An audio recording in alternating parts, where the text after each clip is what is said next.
Hello, YouTube. I forgot to start my recording. You haven't missed too much. The party backed off to the surface, did some healing. The mages went to sleep early and were allowed to sleep a bit longer than usual, so they got their spells back and are now on watch as the rest of the party asked to take the night off, basically. Dom isn't here, so I'm currently running Susie and Yasha to the best of my ability. Oh boy, do I have something fun planned. And yeah, right now Velkin and Tamara have taken about 4 hours of watch each, and Susie is on watch, and the party makes a perception check for a thing, which we've spent about 10 minutes waiting for everyone to be here so we could run.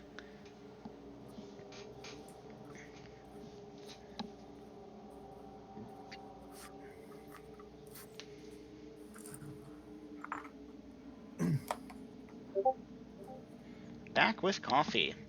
Sadly, it seems Aiden is still out. I am at loath to do this, but I think if we don't see him in like another minute or so, he's been out for like 3 or 4, then I might continue without. I prefer to have all my players here when I murder them, but we'll have to make do. Yeah, he's been gone so long, his icon went to idle. I hope he's okay.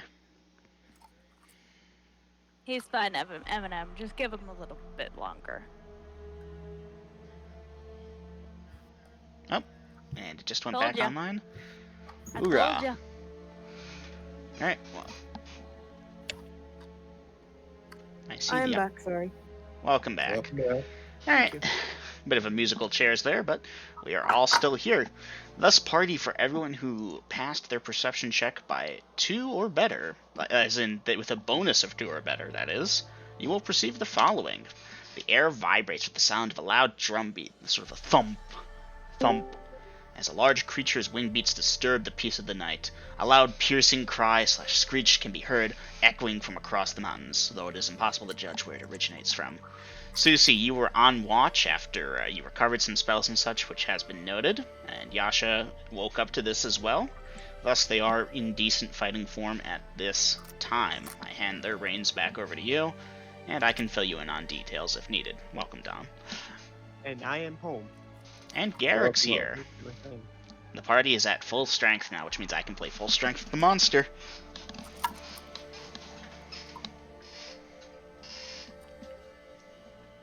Now, for a point of clarification, the campsite I currently have being made inside the ruined fortress, since it's not like you have to worry about smoke building up inside the hold structure with, various airports. Airports, yes, it has airports. There's LaGuardia, there's JFK. No, but you don't have to worry about smoke suffocating you all. There's plenty of cracks and holes where it can do that. B putting her armor, G helping her, then vice versa when done.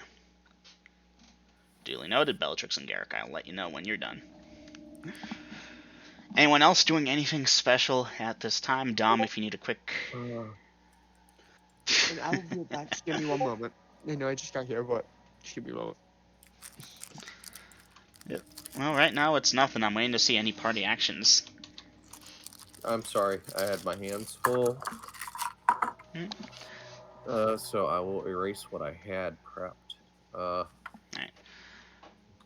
Now, I have the party on the inside of the house. I forget, y'all... Well, I say house, but Stone Fortress. Did y'all have the horses picketed inside or outside? I had them with us. inside with you. Very good.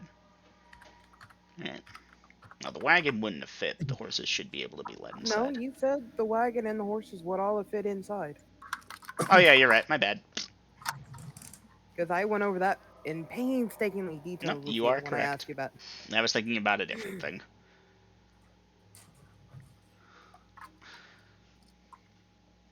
Right. Yasha and Susie, you all are entitled to actions this round too. Again, if you're confused, speak your confusion and I shall try to clarify.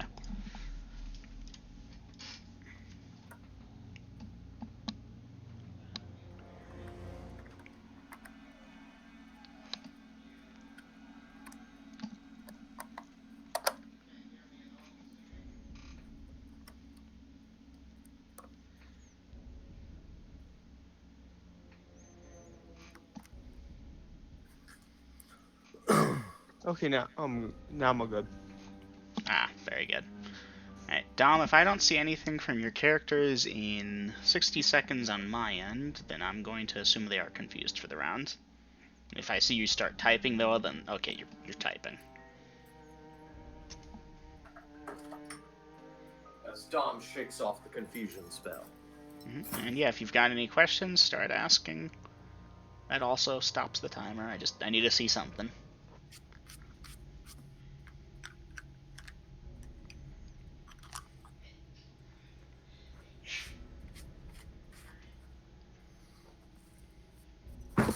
Damn it. Nah, he's dead. I'm sorry, Grills.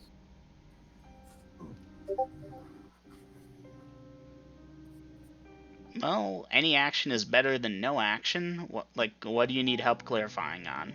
Do you not know where you are, what you're doing? I can help you. Just ask away. Use voice chat, use type chat, everything. Okay, Yasha Susi. Oh, Tamara has done a thing.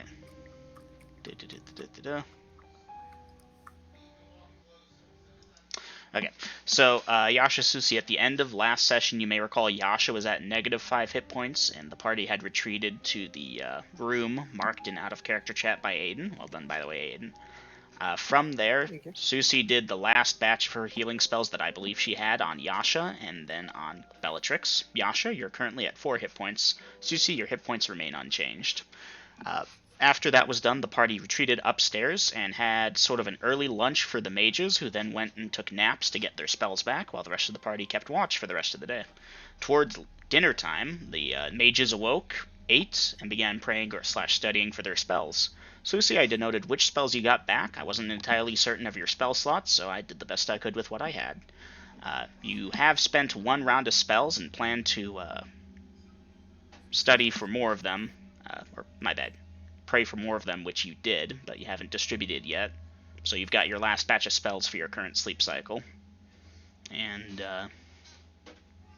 what else? Yasha, yeah, you're 4 hit points, and you kept Overwatch, then you took a nap. Susi, you were on watch about 2 out of 4 hours into it when you heard loud, scary wing beats along with everyone else, and that is where the party is at.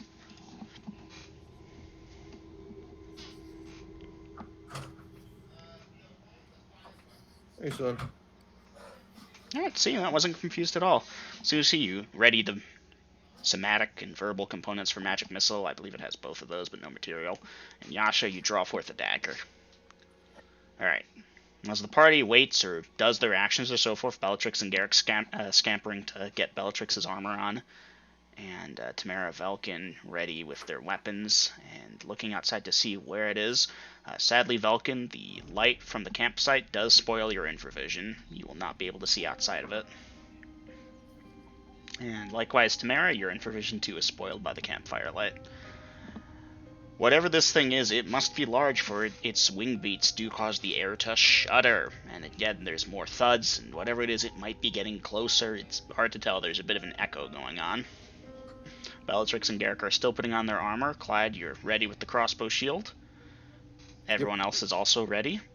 And it will become round 2. If anyone wants to do anything different, put it in. Otherwise, I will assume you are continuing your actions of holding or putting on armor.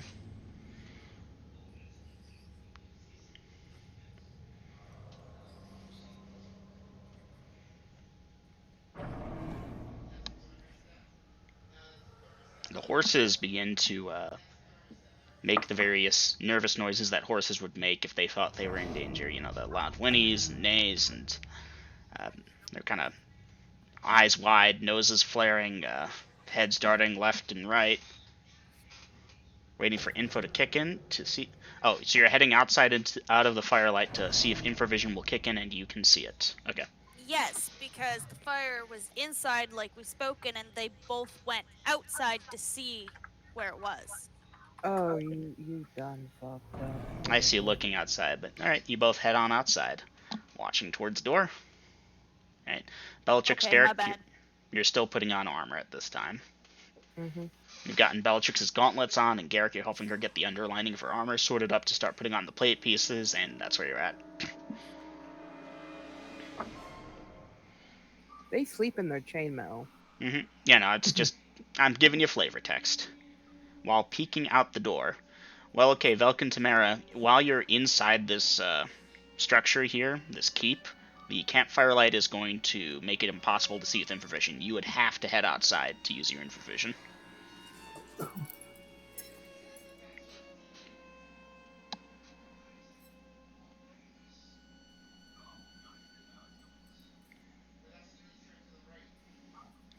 So, do you wish to head outside to engage infravision, or remain inside the campfire light, which would be inside the structure?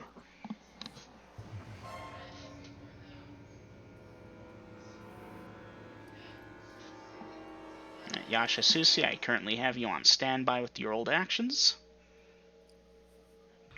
Likewise, Bellatrix Garrick. Peeking out the door. Okay.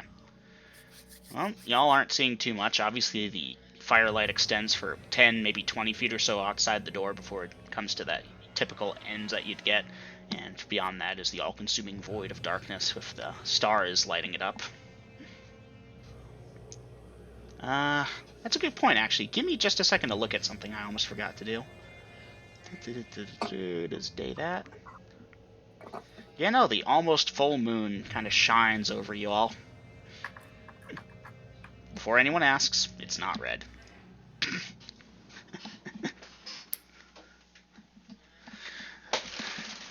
Alright, Bellatrix Garrick almost done with getting Bellatrix into her armor as we enter round 3. The wing beats get louder, and something will happen towards the end of this round, don't you worry.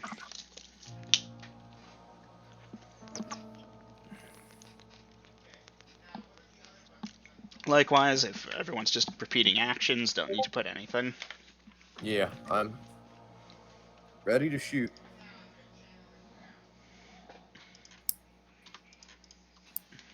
Duly noted. Okay, drive safely.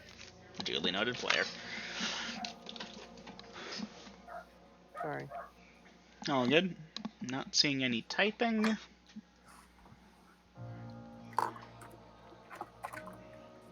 Alright, the wing beats get louder and louder, and Velk and Tamara are typing.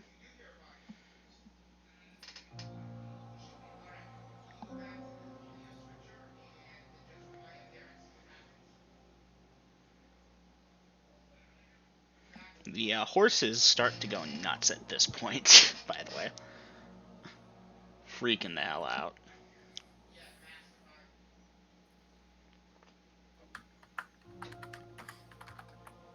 Well, it's not like they can go anywhere. The gate is closed. Mm-hmm. So, never mind. I don't have to.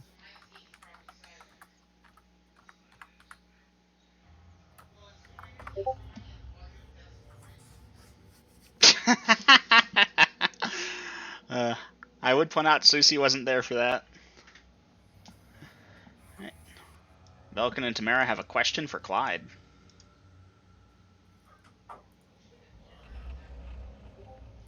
Yeah, I can't see out there. Throw a torch. Is someone lighting a torch to throw it? I got to put the garbage dumpster out tonight. Okay, Mama.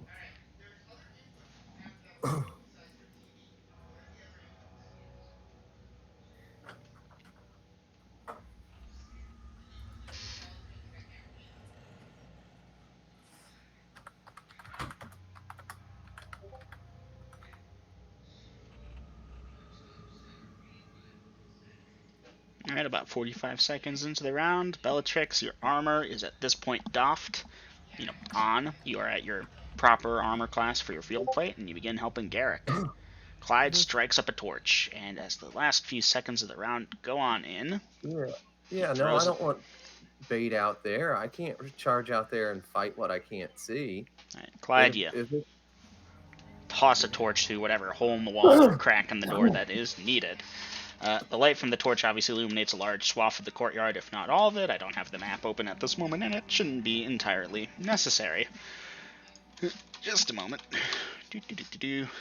It should, however, illuminate, at least temporarily, until this thing settles on the roof, the very destroyed roof of yonder keep. A very large, bird-like creature with a sharp, pointy beak and cruel, evil yellow eyes and dark black and purple feathers that looks like it weighs about 2 or 3 tons as this thing screeches and lands on top of the ruined keep, causing the ceiling to shudder and whatever wooden supports are using to support it groan and shake, and some debris might or may not get knocked loose during this as this giant monstrosity of a bird squawks throw the rock loudly at us? and lands on the roof. Party dice initiative. I got Fucking threw the rock at us. 4.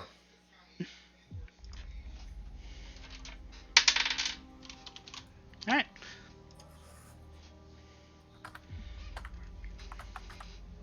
All right. The horses go nuts. By the way, they're thrashing around and trying to get away from this thing without a way to get away from it.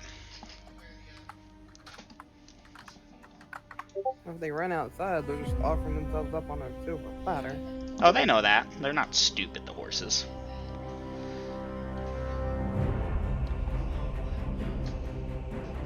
Sometimes I think they are. When they get scared, they start making noises as if that's going to attract a predator.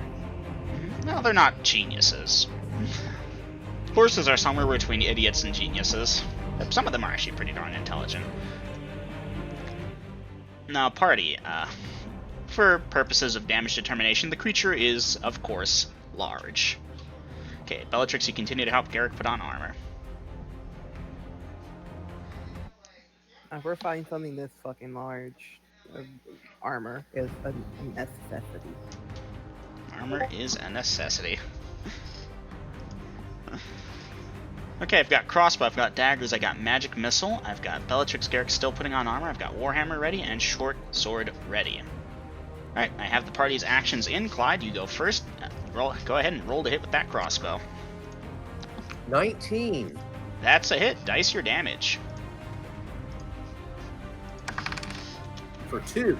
For 2 points of damage, your arrow sails true, or the bolt sails true, and goes somewhere in the feathery plume, whatever you'd call it, underside of the creature. Lets out a large squawk, and it might be stamping its feet. Snow and debris fall down on the party below it. Ooh, yeah, no, some snow lands on the campfire, kind of dimming it about halfway before it, regains itself. Some debris does start to fall down, exposing even more holes in this roof, and you can see this creature. It's about as big as the roof, it almost looks like, obscuring the moon above it, as it's like crashing on the roof or something, pecking at it. Who knows? It might be trying to get to the horses, it might be trying to get to you. Susie, at this point, you may dice damage for your magic missile.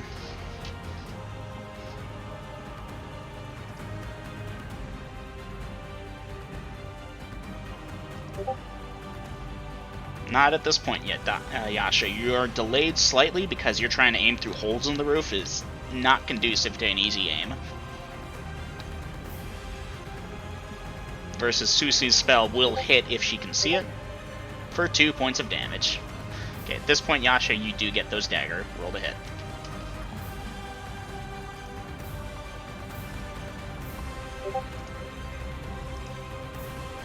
Clyde shuts. We go deeper! How many horses do we have? I believe 2. 2. Okay. 72 on that fumble. And I forgot to get the crit table up. Let's see, that is thrown weapons. 72. Miss. Injure yourself for 1 to 3 hit points of damage. Jesus. Alright, roll a d3.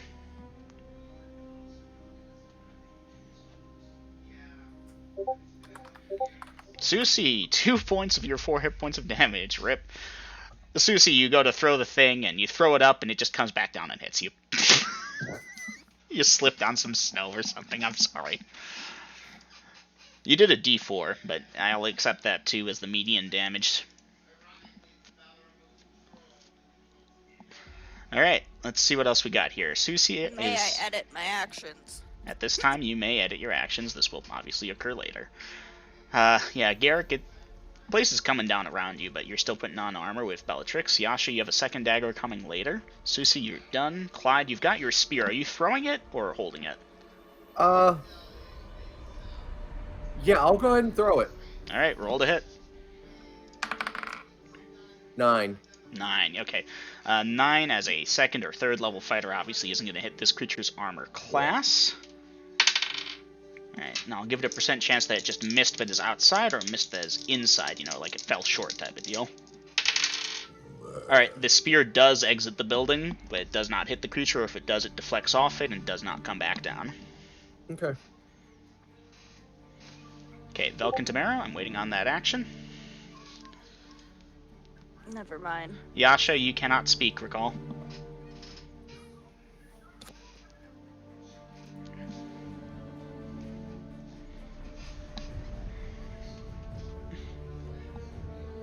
Alright, Yasha, you do have that second dagger, though, so you may roll to hit with that dagger if you wish.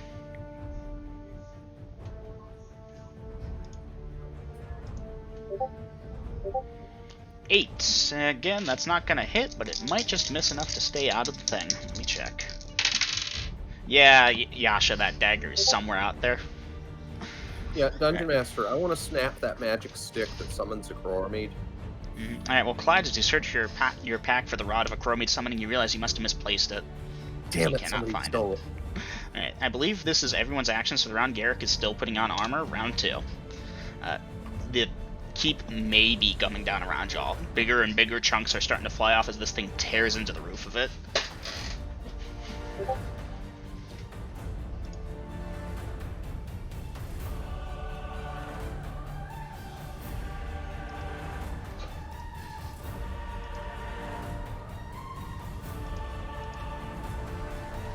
Clyde, you're grabbing the horses best you can, reasonably. You won't have too much difficulty leading them. I will give you a percentile roll, though. Yasha, Susie heading down into dungeon. Okay, Bellatrix, Garrick, Tamara, and Velkin, I need your actions. How much armor is still on the ground? On the ground, bits and pieces. Between the two of you, you can scoop it all up.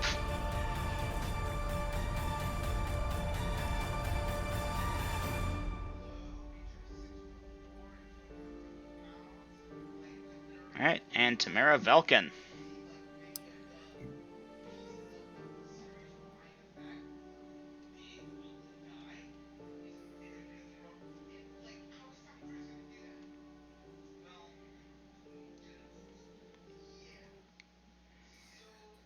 Grumble going down and following. Okay, Clyde, give me a percentage roll. 76. 76. Okay, it will take a bit of work, but you are strong and you are part horse, and maybe the horses respond to that better than they do to humans or whatnot, but they will fight, but you'll get them down at the end of the round. The creature continues tearing apart the roof, doing tremendous damage. Chunks of it begin falling down at this point. The party, however, should get the horses themselves and the armor down into the dungeon. At this point, it will be round 3. The creature is still upstairs outside, as, yeah, the roof is caving in at this point. Well, there goes our wagon. And the loot.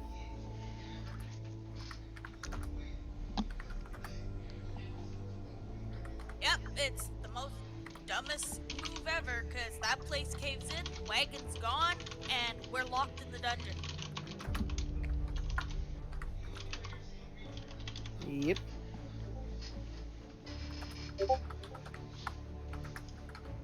Oh, well, I guess I should go get my next character. Hey, up! Alright. Well, Clyde, as you recall, that stairway is mostly just a straight shot down, but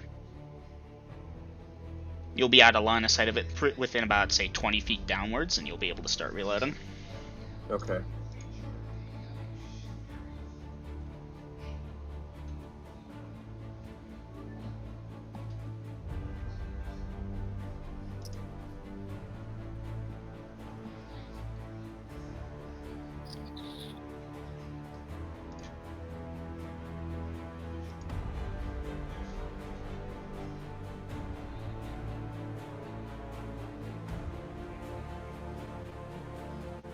I am awaiting actions of the party.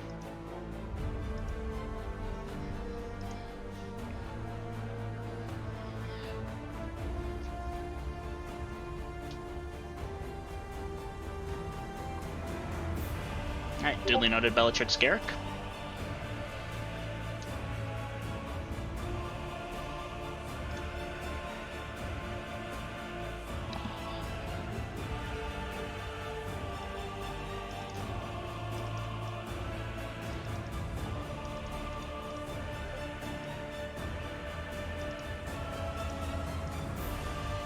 Giving y'all one more prompt to enter in actions. Hold on, I'm typing something.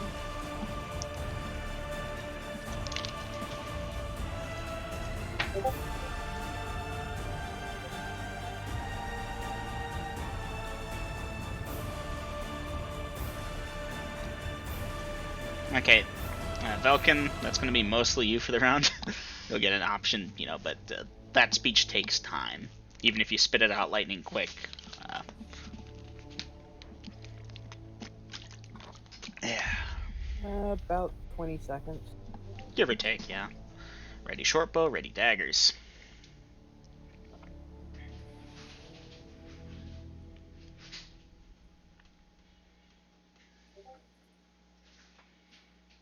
Watching our death come to happen with Warhammer, okay. And Velkin currently undecided, seemingly. Ready with sword, okay.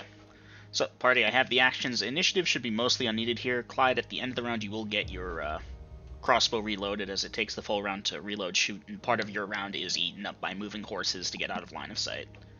Okay. Bellatrix, Garrick, you all move to the bottom. That's about you at the end of the round. You begin putting Garrick's armor back on again. Susie, you ready your short bow, and Tamara, you ready your warhammer, Velkin sword, and Yasha daggers. The monster, at the end of round 3, the roof does cave in for the most part. It starts poking around at the top. Is anyone going out to charge at it? The entrance isn't blocked, but it can't come down and get y'all. Or is everyone just gonna hunker down here and wait for the creature to leave? Waiting for the creature to leave.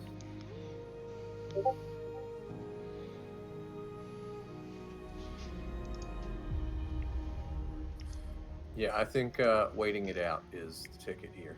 Alright, well, unless any party member wishes to run out there to attack the creature, it's going to take a few rounds and probably poke around by the wagon.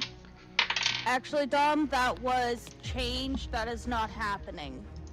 Party records. On the wagon from Bellatrix, we got this. Alright, so that large chest number 1 with the 4 weeks of iron rations is probably going to get contaminated. The creature was looking for food. It preferred live food, but that is food. I'll figure out how much of that is left. Huh? I'm looking at the wagon stuff. Likewise, the horse feed might not be so good. Oh. I'm looking at party records. Just meal. Hmm?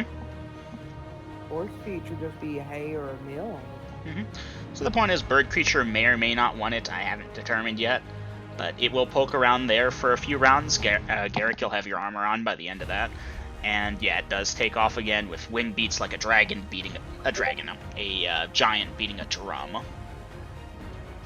And after about 7 rounds total from the end of round 3, making this about round 10, for those of you that are keeping track of your natural regeneration, the creature will have seemingly departed. The horses are skittish as hell, but they seem to have calmed down a bit.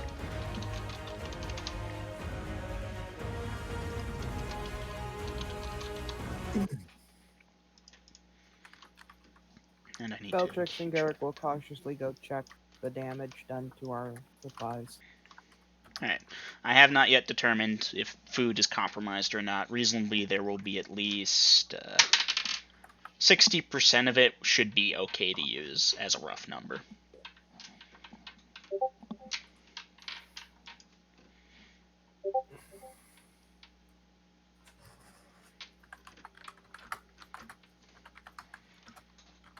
Okay, Dungeon Master, I'm typing in that I'm going to wait a few minutes longer to make sure that damn thing is gone, and then I'll lead the horses back up.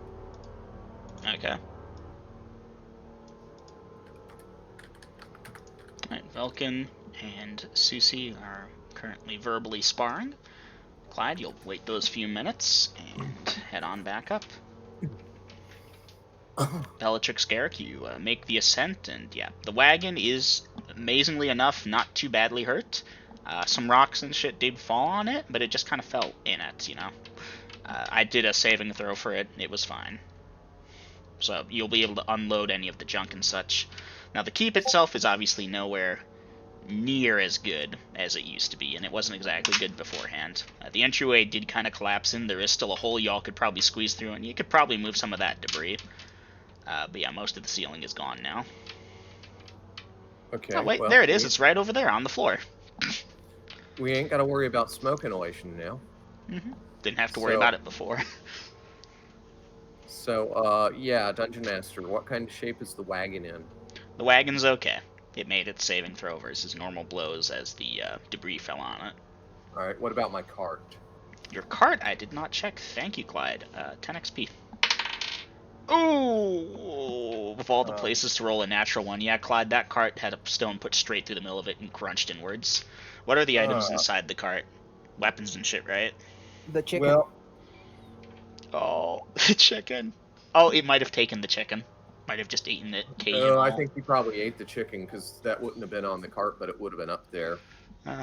Okay, so chicken's a loss. Kraken 2.0 is, yes, party, it was the rock. All right, I had a tower shield that was on the cart. That's probably smashed all to pieces. Yep, tower shield broke. Well, fuck. I just rolled a 3 for its saving throw. I'm sorry, It my was man. metal, you know that. Metal. Okay, hold on. Metal tower shield might save better. I had pictured wood. Saving throw item. Metal hard versus blow normal. It saves on a 2 or better. Okay, actually the metal tower shield survived. It is probably dented though. Realistically, Okay, that so- thing would be unusable. Okay, my cart got destroyed. I'm looking for the cage. Cage with 13 days. Fuck that. I'll just erase it. Alright. What about your other shield? I had that on me.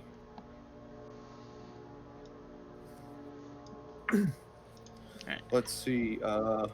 Rations? Arrows? On me.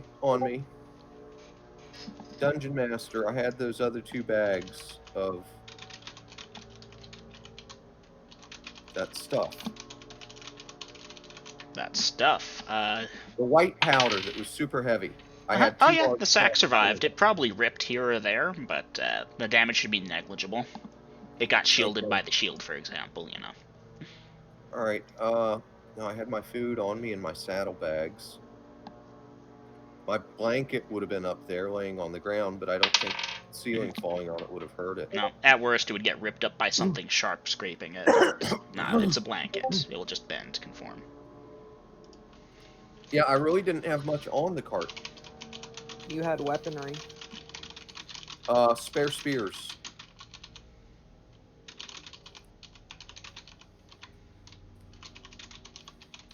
Spears. I'm just gonna save them as a batch. Yeah, they save. Okay, good. Daggers were on me. Oh, my leather armor was on there. Leather armor saved. Okay. Torches. If you want to roll for 26 torches, I didn't have those on me. Some of them splintered. Of the Okay. 26, you lost 3 plus 6. You lost 11 of the 23. Okay. Yeah, the purpose of the cart was for hauling loot more than anything else. Oh, I had a bastard sword on there too. Alright, just a moment, please. Bastard sword saved. Okay. Well, then the stuff that was on the cart, I'll load onto the wagon. And, yeah. Alright, party, I apologize, I haven't really been able to keep up. Alright, I have to take a minute to quickly fiddle with my phone at that magical time of night when I turn into a pumpkin. Otherwise, should be good. You're not Cinderella. Cinderella didn't turn into the pumpkin either, it was the carriage that did. Doesn't change what I said. This ain't false. Alright. So Tamara is cleaning up. Velkin's gonna help Tamara clean up. Alright, good news. By the time, if the party would like, I can move things along here. Now, I thought we were in nighttime, though. It was We nighttime, were. yep. Now, as the party goes to clean up and take stock and inventory, they should see that about 30 minutes later the sun rises, light shines upon Denalia, And should the party cast their eyes towards the northeast, then strain really hard, they might see an outline of what might be a very large eagle flying away with a poor chicken. Oh, he ate that sumbitch on the spot. Yeah. You know it. That is a one bite. That's not even a bite. These things carry off elephants. Hence why I tried to play off just how massive it was. You know, its form blotted out the moon behind it. Alright. So, by the time morning comes, LSOD, new, question mark? For those wondering, LSOD is an acronym for Light Shines Upon Denalia.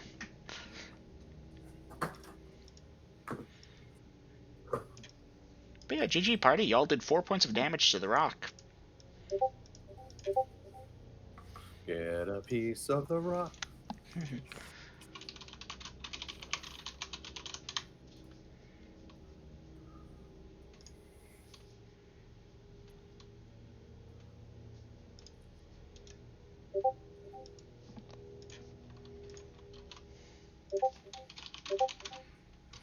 Okay, so my cart was completely destroyed, yes? Yeah, that card is so not happening. it rolled a 1, my dude, I'm sorry. How much did I pay for that? Wasn't it like 150? Yasha, you're able to lay on hands in character morning routine, packing their stuff to move the fuck out. Hook the horses and let's get out of here back to the city. A normal wagon costs 150. The rickshaw was specially designed to A, fit Clyde, and B, be attachable and detachable. And also the non-human tax was applied. I mean, a normal cart would have still fit him. It fits a horse. Well, specifically, he got attachments to be able to take it on and off easily, and a couple other modifications. Okay, that makes more sense now. Okay, well, I think I'm with the general consensus of the party here. I see Bella and Tamara saying head back to civilization. Tamara.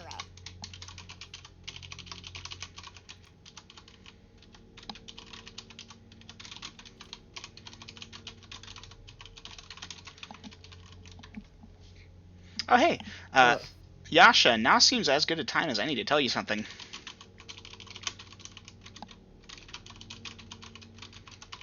Hello? We Hello? hear you, love. Well, everyone just keeps going dead silent in the middle of their sentences, so I don't know if my thing is going out or y'all just being dicks at this point. No, it's... that time we actually did. On the air, that way everybody could talk. And I gotta pee. I'll be right back. I tend to cut myself off when other people start talking so I don't overtalk. But yeah, I think your net might just be cutting out.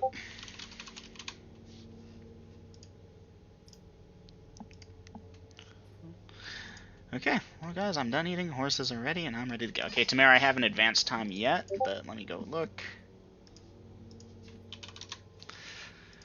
Okay, eating breakfast. Do that. Hooking up horses, then morning routine, eating, pack my shit, ready to go back. Standard routines, go to corners, annually mixing spices, grumbling to herself. Lay on hands, done. Then standard routine. Bellatrix in character, morning routine. Yasha may try and do something, because I just gave her some info for when Dom wasn't playing the character, but I was. In character, morning routine, packing stuff up to move the F out. Okay.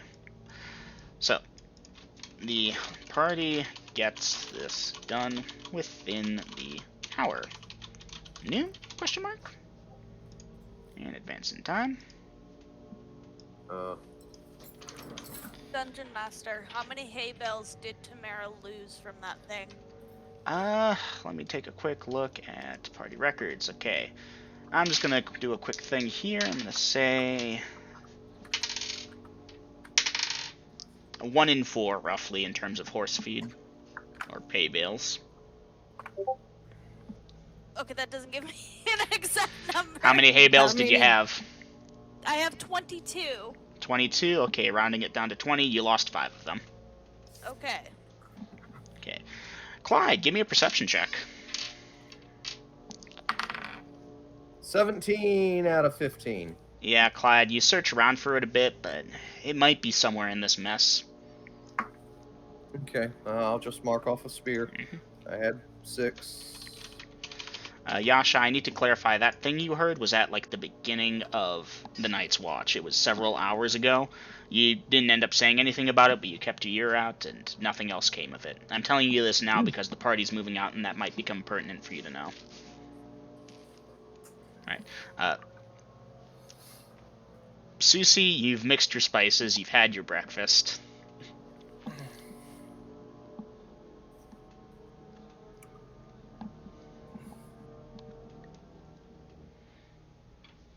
Hello. Hi. Okay.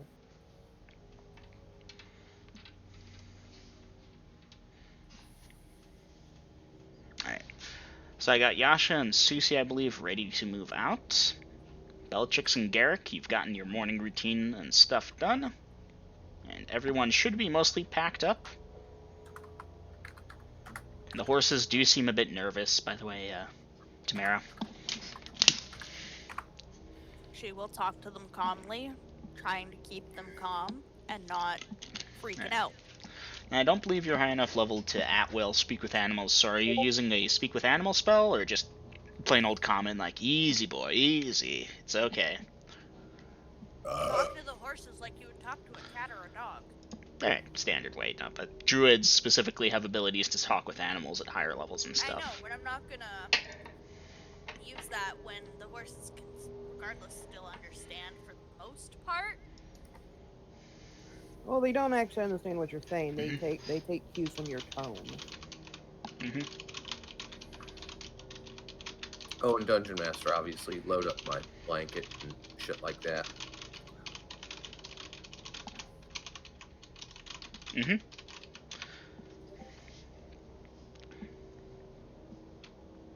And, Susie, indulge me here. Did you take from earlier, like, a sample supply for yourself? Are you asking Clyde for his thing?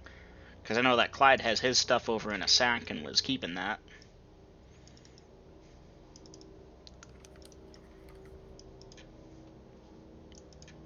Ooh, my 10-foot by 10-foot tarp was on there, too.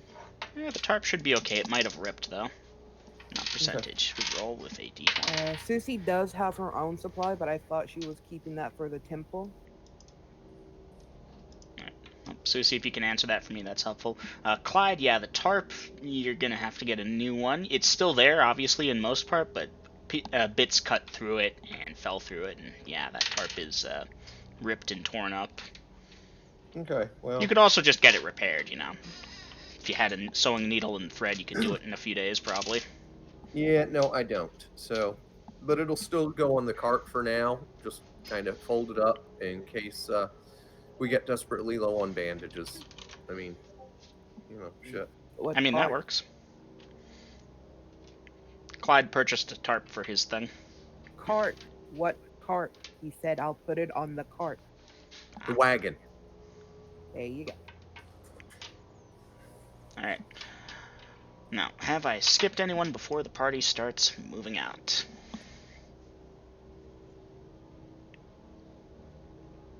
Okay, Velkin, Tamara done, Beltrix, Garrick done, Clyde done, Yasha, Susie mostly done.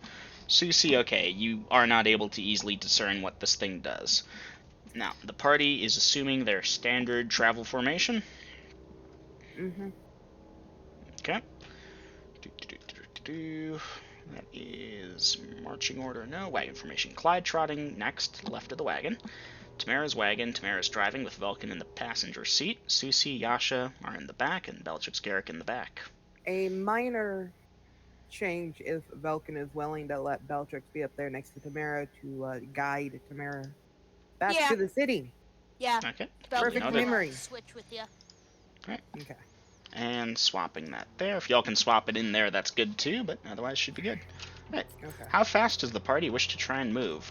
There is still a fair bit of snow on the ground. It hasn't snowed too much, but even though it's been bright and sunny, it's been cold.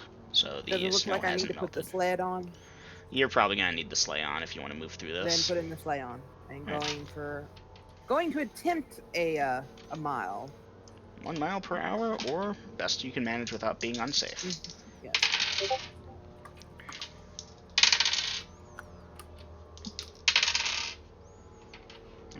the party will begin traveling. And... that's a Fiend Folio monster. I need to check that. You did sit down with Shadow and make his character, right? He has a character. He wanted to make a different one. I believe this thing is a nocturnal thing. Yeah, I'm gonna have to re-roll that. Or I could actually roll in the daytime table. That'd be smart. So yeah, Shadow wanted to do a second one, but we weren't able to get that done before this, so if needs be, I can quickly pause and you and I can get him done in 10 minutes. I'm just gonna re-roll. That doesn't work for me.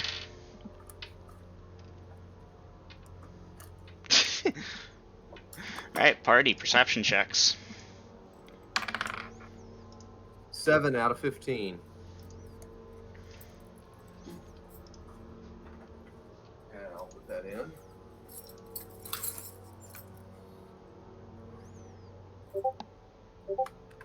Hey, Garrick on the nose. Bella made it by half a dozen. I'm bad Should at math, be good. so.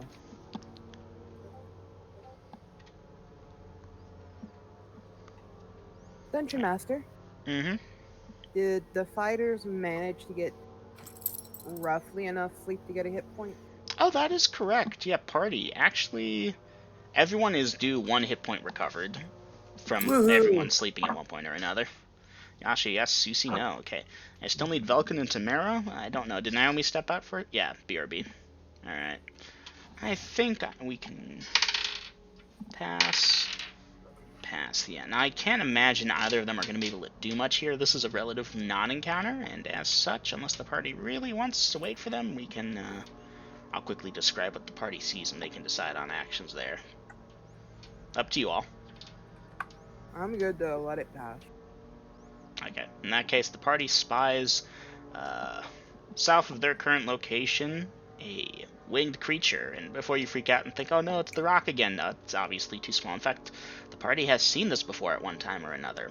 It's the Periton, and further observation reveals there is some critter riding on its back. And then it, dips below a hill or something, and disappears from sight.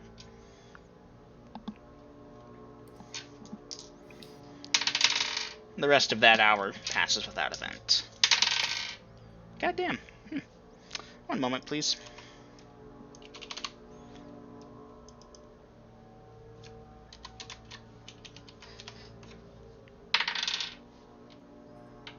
That's another Fiend Folio monster.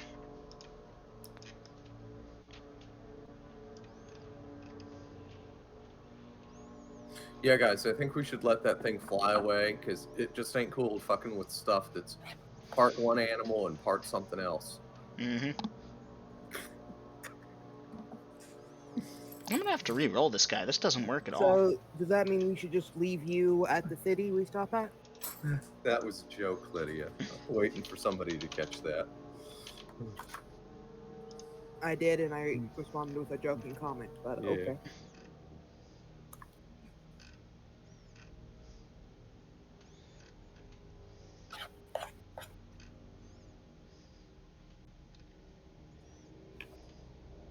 Alright, it's probably not going to look perfectly like this, but I'll try and get this. This should work.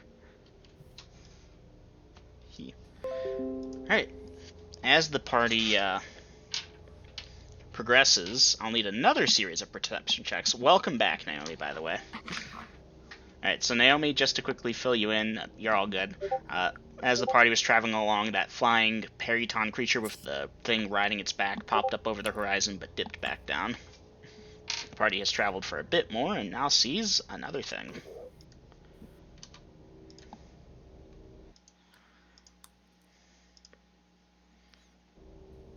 Okay, Yasha and Susie need to make a perception check, as well as Velkin and Tamara. Ow, my back.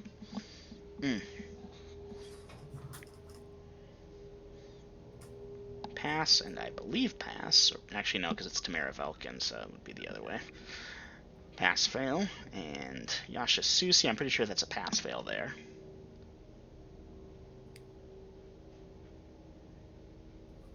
Alright. Well, party members, compare your scores to what your perception score is to determine if you passed or failed. Tamara, you pass, which is good, and Bellatrix, you pass, which is good. Okay, so as the party crests a low hill and the horses continue plodding you all down to the southwest, you spot something a bit a ways off, maybe 20 or so feet off of the trail, if you will, that you've taken before, Bellatrix. If you're looking out a character track, you'll see a rough image of it. Not perfect, obviously.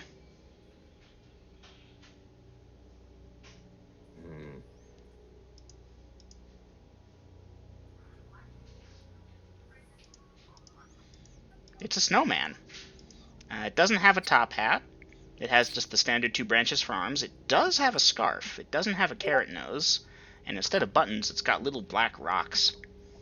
But it has the smile and the eyes and even the buttoned shirt, it looks like. I don't trust that. If the party would like to do anything other than continue forward, go ahead and type it in.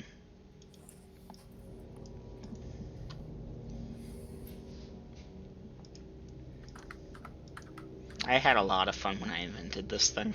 I think you guys will love it.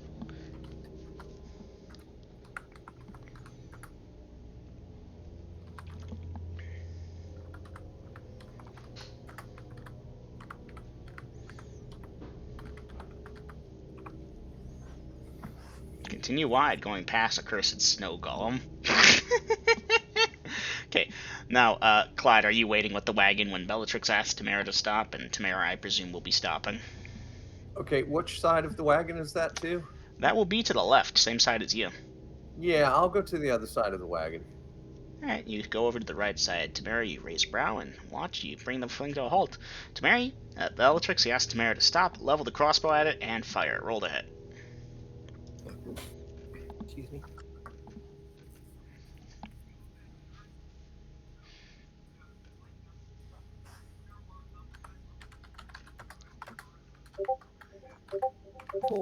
Four. Yeah, your shot misses. It doesn't That's move or fine. anything, it's just there and thunk and it... Nope. The snowman makes no move. It's just there, smiling. Clyde begins lighting a torch. Thunk, thunk, thunk. You know, he has to play with his flint and steel. After you fire the crossbow, what are you doing? Tell Tamara to go around it as a wide berth, if at all possible. Reloading crossbow. Of course, once I've reloaded it, I will be aiming it at the damn thing and ready to pull the trigger at any sudden movement. Okay. And Clyde, you get that torch up. Alright. Alright. The party continues forward since I don't see anyone else doing anything special here. And Bellatrix, you keep your thing trained on this until the party goes down a hill and it disappears out of sight. It does not move for the entirety of the time that... Wait, hold on, did it move? No, you're pretty sure it didn't move.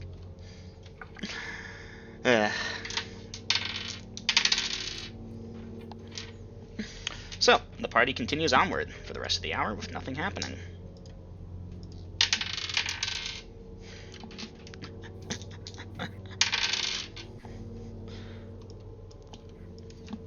Alright, the party travels for a few more hours. This puts them at about that many hours into travel.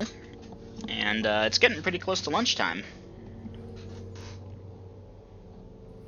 We will stop and eat, and Dungeon Master Shadow has questions if you want to go ahead and tackle him. I think I can't really speak for the rest of us, but I think we might be okay with just waiting. Well, party, I'll put it to a vote if y'all want me to wait to deal Shadow and his questions. Alright, Grills, Dom, you two are the deciding voters. What are we deciding on? I believe Aiden wants the party to hold up for a minute, like we pause session so I can go help Shadow roll up a character, I assume? Sure, go ahead. Alright, well, Dom, unless you want to be outvoted, fine with it. Okay, Shadow, this is easiest if you're in voice, but you can message me or pop it in out-of-character chat. Okay. Give me a moment to pull up the blank sheet here for a moment. Oh my this in there.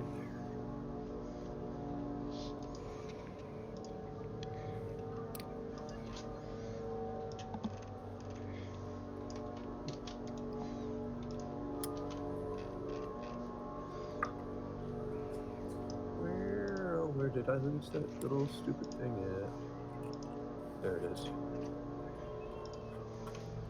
I am tinkering.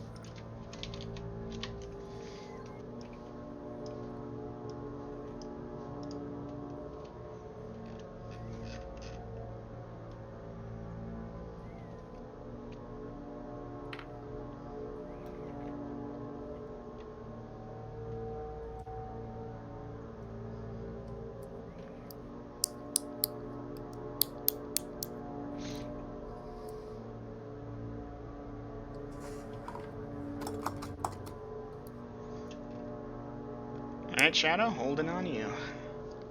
Just give me about. Think how it phrases.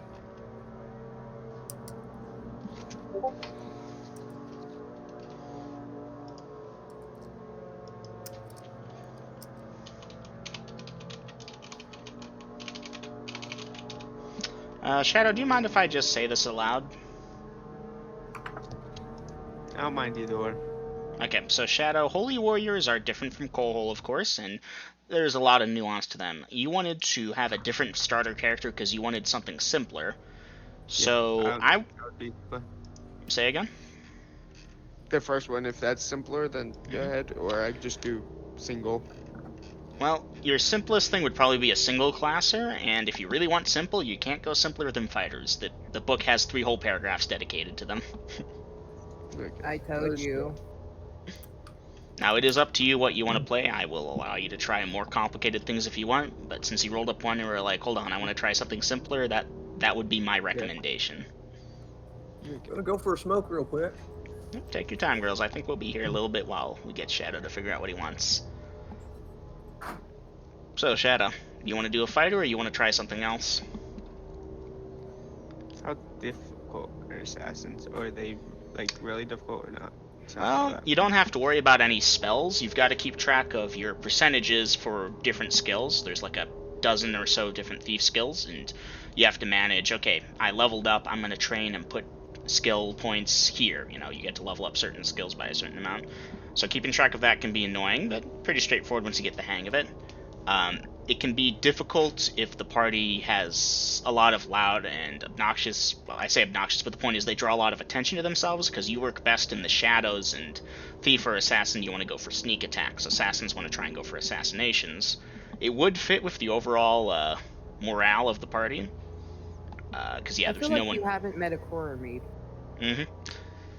Well, think about it. If you were an assassin traveling with a Koromid, it would be damn hard to be an assassin because he'd keep fireballing shit before you could assassinate it.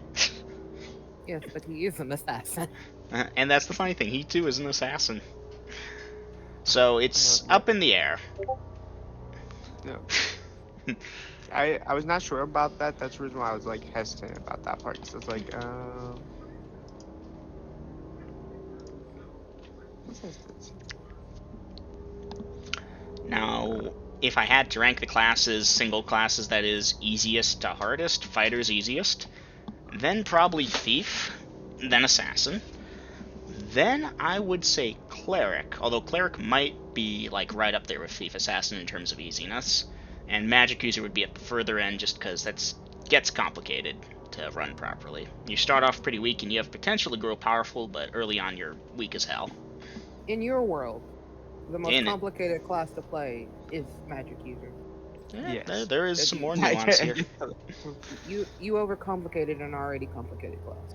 I believed it was necessary for my world, and I'm afraid I can't say more as to why I did that. And that's the main reason why I was just like, yeah. But,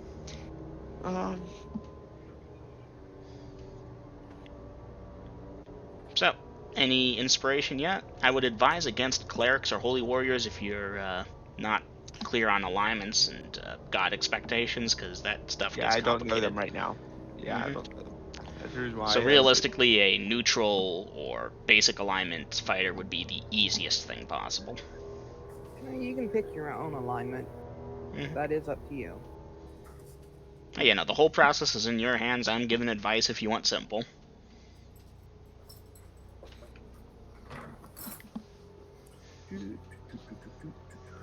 Yeah, let's stick with just basic fighter, I guess. Alright. Now, do you have an idea what race you want to be? Well, I had a race picked out if I did the multi-class one. I thought about the fighter assassin. Just about anything other than Cerebellium would make a great fighter. And there are Cerebellium fighters, but they're rare. Well, I was thinking it was a fighter assassin drow. Drow. That could work.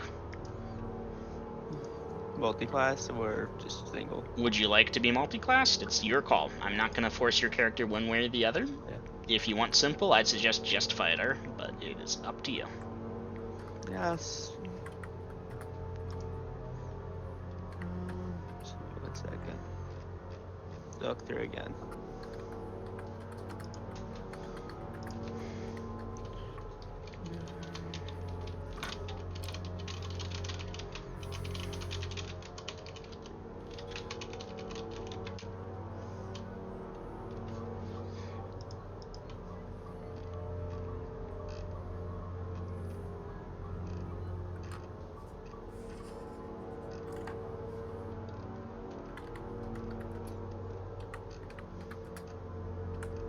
Like Eminem said, the choice is yours, but I would like to suggest that you just try the fighter, learn it first, and then try the harder stuff.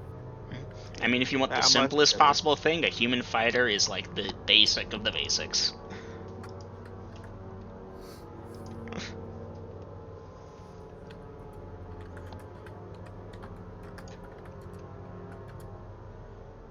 I'll do half-orc. Half-orc fighter. Okay, make sure your next character is not a half-orc. There's a restriction on Denalia. They are fairly rare. Okay, in that case, you are ready to roll your stats. 8 iterations of 6 dice 6, keeping the highest 3.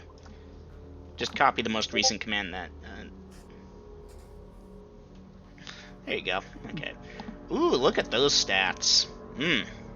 Nice. Alright.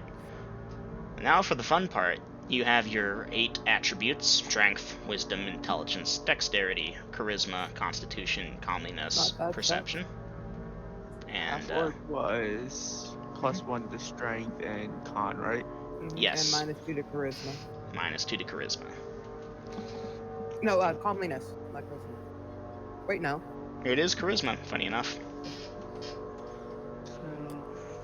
No, I figured with how often I make half-orcs, I would know that, but for some reason I tripped myself up.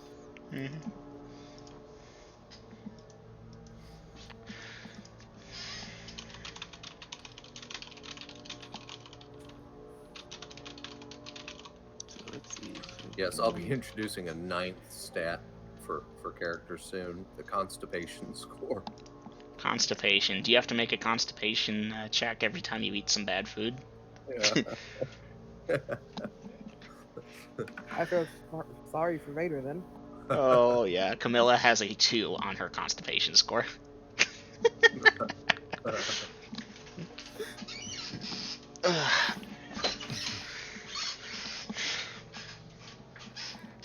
Quickly, everyone in the party, give me a constipation check. Jesus. A foul-smelling odor oozes from the slime as you strike it dead. Give me a constipation check. Fucking. Oh, well, I guess you shit your pants. I'm pretty sure that would still technically be a constitution. It would be constitution under most things, yeah. I mean, there's a reason why we have just strength instead of physical strength and this strength and that strength, you know, because it's the sum of multiple parts. Okay. Alright, Shadow, how you looking on those ability scores? I got it done. Okay, you've adjusted them based off your race? Yes. Alright, in your note section, please note down that you have infravision 180-foot radius. Well, I say radius, but 180 feet distance.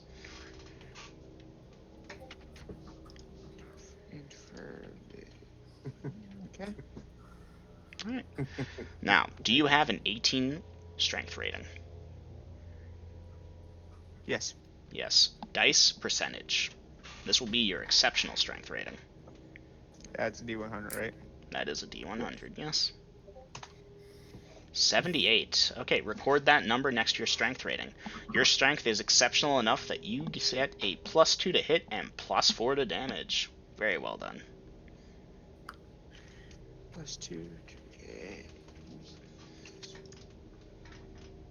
I have a 15 dex. Is that A 15 dexterity score gives you +1 to your armor class. You do not get a bonus to missile fire. -1.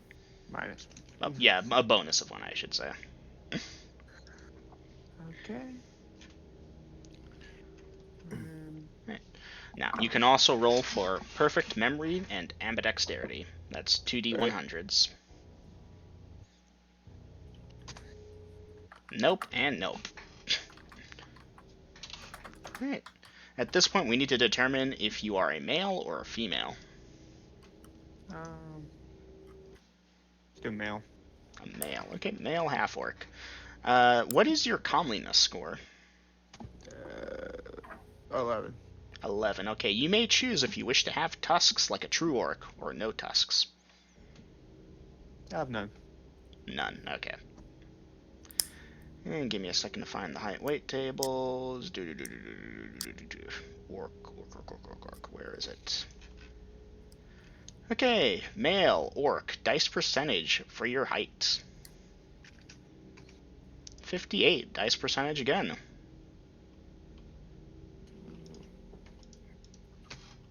$93. Give me a D4.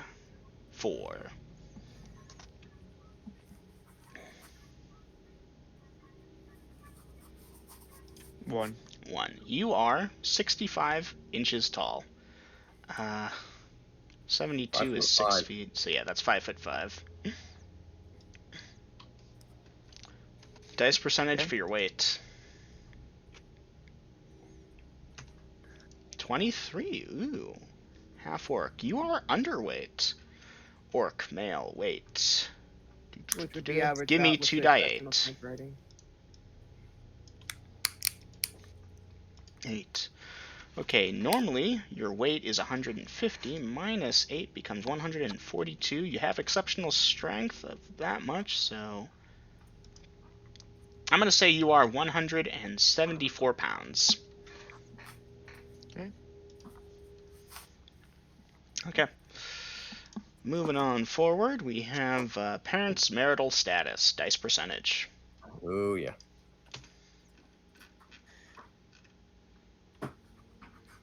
Well, I mean, his birth parents wouldn't be together.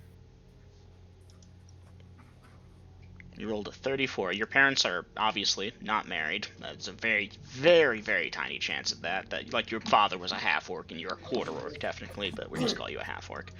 Okay. Dice percentage for your birth rank.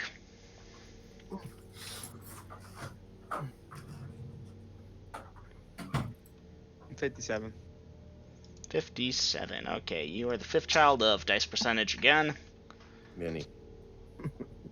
Most likely. Father or mother? 99. 99, yeah, he wasn't kidding. Yeah, you're the 5th of 11 children. Your father was the orc. I'll leave you to fill in the blanks there, but yeah. Dice percentage for your mother's social class. 20. Yeah, your mother was some upper lower class woman, and yeah, you've never met your father. Them. So record your social class as upper lower class, and yeah. I'm gonna be nice and keep you there and not penalize you. You're gonna have a hard enough time in the world as it is, you poor half-orc. Alright, let's see. No famous family. Dice percentage if you want, but it's highly unlikely. 4. 4, yeah, no, not low enough. Okay, give me 5 die 4 for your starting gold. This is gonna get adjusted, so hold on to your butts. 12. 12? Alright, you will start with 60 gold pieces. Okay. Now, as a fighter, it's possible you picked up some other trade at one point or another and have apprentice level or very basic skills. Give me a D100 for your secondary skill. 25. 25. I imagine Aiden already knows what that is, but I'm still scrolling to it. I got it.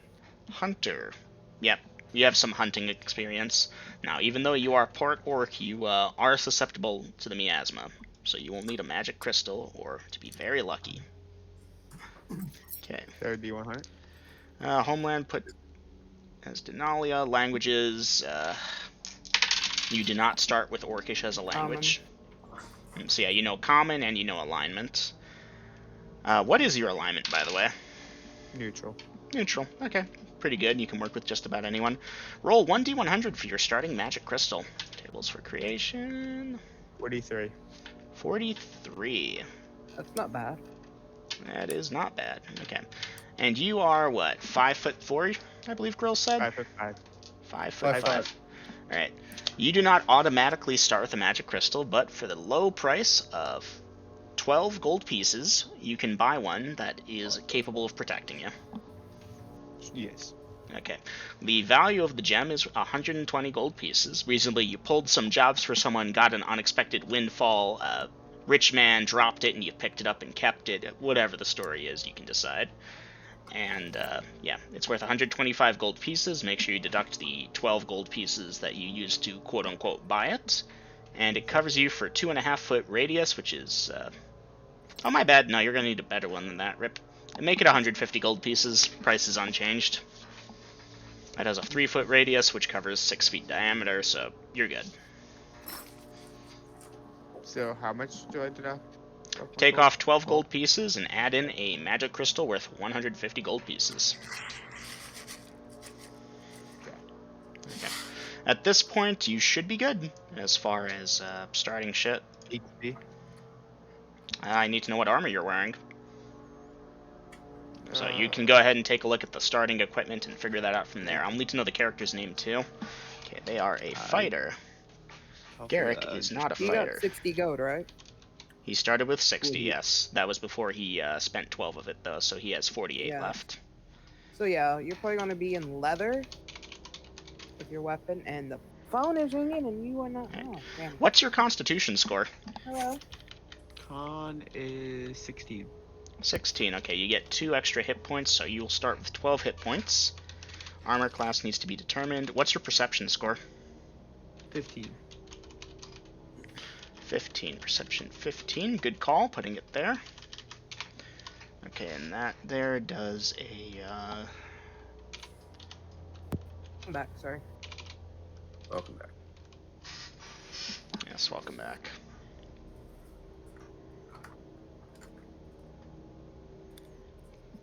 Okay, you don't have Ambidex or Perfect Memory, you are a half-orc. Looks human. Yeah, I'm just gonna do leather for the start. Alright, so armor class 7. 1 from dexterity, 2 from leather. Are you using a shield? Yeah, I'll get shield. Alright, that'll put you to 6. How much is a shield? Depends on what kind of shield you get. I would suggest splurging for their power shield, though. So that's just me. 5 gold. Yeah, because I'll need to buy a weapon. I'm gonna get battle. Right. Do you have a name for this character? Not quite yet. I haven't decided that. I'm trying to figure out the rest of it first. So. I forbid any names that start with V. You can have any other letter, but not V. Okay. Really? So, Yeah, now I'm having too much trouble with it. Congratulations, y'all broke me. 3. You only had Vi and Velkin. I guess that's a good idea because my magic user one started with V. Vi, Velkin, Vasa. And Velvis, the Elvis elf. That hasn't Thank happened you, yet. thank you very But you much. can't use it, though. He's already banned V names. For the moment, when the party no longer has as many or my brain recovers, I'll pick it back up again. For the moment, though, yeah, no V names. We're not, no. The Flying Circus has enough clowns today, thank you very much. Well, then you're gonna hate my next character. His name is Vigar, and he's next. Yes, Vigar, you'll just get a name change. Easy enough. No, I'm sticking with my character name. We shall work it out. On the plus side, you all managed to survive the rock attack, so who knows? Maybe you all will make it through this. So you said no Obnoxio the names clown. the V. Okay.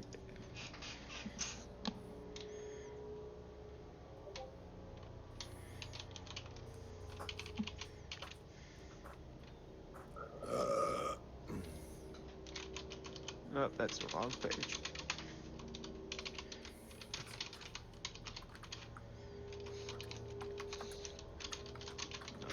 I saw something that reminded me of this, so hold on.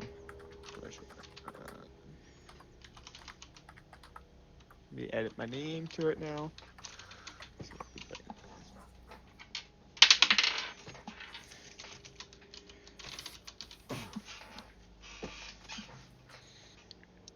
There we go. Kilgore. I'm sorry, Kilgore? Yes. Okay, Kilgore, obviously that isn't your birth name, but I will allow it. You call yourself Kilgore. Yes. What's wrong with Kilgore? No normal person is naming their child Kilgore. Oh, 2 L's, okay. You would be surprised. You'd be surprised. I mean, Yep. As Remember the the ultimate story- authority on Denalia, I hereby declare no parent starts by naming their child Kilgore. I cannot speak of Earth, but Denalia is my purview, and that is my rule. Orc, it makes sense. He wasn't You never raised by rolled the for my orcs. age. You never Yes, rolled your for my age, that's right, I forgot. That's like Yeah. a D4 plus 13 for orcs. There was One, shit. four, A plus 13 plus D4. D4 plus 13, okay. If I can spell. Roll one, Well, you four. need that explanation to be a 1. Yes. Hey, you're 17 years old. Look at you go. 17 and birthday. 360. I knew I was forgetting something. Is it 360 or 365? It's 360. You can keep that, though. That works. Okay. Let's see. Age. Fuck, I knew I forgot something. You already did age. Yeah, no, I'm just looking at the thing to make sure that I... Alright. Well, I think the character is ready to rumble, yes, Kilgore? How many proficiency do I get so I know? You start with 4. You may put them at whatever weapons you wish, stack them up, don't spend them yet, hope to get a magic item, whatever you please. I'm gonna go quickly get to the bathroom. Kilgore, maybe have Bellatrix and Garrick help you get your character in order so that when you join, you're good to go, because when I get back, I'd like to continue if that's good with everyone. Yeah. Alright, so Shadow, Yes. you're a fighter, right? Yes. What weapon are you going to choose? Battle axe. Alright, are you stacking proficiencies? Not quite yet. Oh, wait a little bit. So you have 1 proficiency in that, right? Yes. Oh, okay. That's not Why? bad, but that's gonna hurt. Why?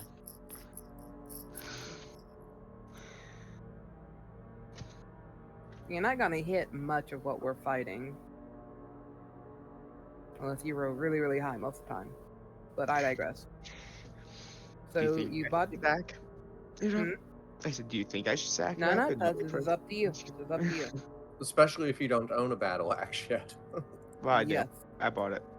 To Right. start. I spent. I have like no gold left after I finished buying the armor, weapon, shield. Well, Yeah. the armor is 7 gold. Battle axe. I'm back. It isn't all that expensive. Welcome I back. spent, welcome I back. spent a good bit on this shield. So Alright. Well, I have Kilgore on my cheat sheet, so I'm ready to run him straight away. Is everyone ready to continue? Yes. Yeah. Alright. Yep. The sounds of ascent reach my ears. Okay, the party is going to continue traveling. Kilgore, you're in the wings, as is Allie. We'll see if the party reaches the city by the end of today. Alright, lunchtime passes without encounter. The party's loading back up and continuing. Sure. And Dungeon Master, if that killer snowman didn't come after us, I'll put my torch out. Alright. 4. Okay, about 3 more hours are going to pass. That brings the party to there. The party has, at this point, hit the road. They've reached the road section where they just have to travel south to Vincart. If my math is correct, I actually have to paint, open it up, but I believe I'm correct. DM map. Let me just Did it hurt sure. much? Mm-hmm. When we hit the road? Very much so. Your hand is bruised. Yeah, you've hit the road at this point. It's a couple... That's the one to the southwest, right? Or southeast? Vincart is indeed to the southeast, yes. I assume the party was heading there? Yes, I just wanted to make sure it was the right one. Now that the party has hit the road, I assume you are taking off the skids? Yes. Alright, advancing time for that. And give me just a minute, party. I need to check something.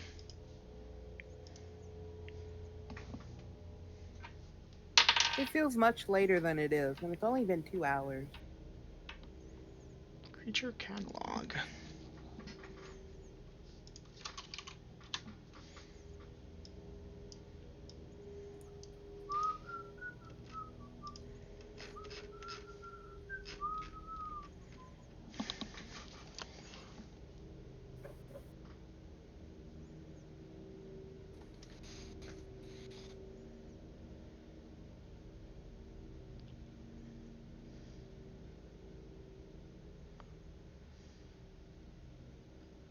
I have one stalwart viewer right now.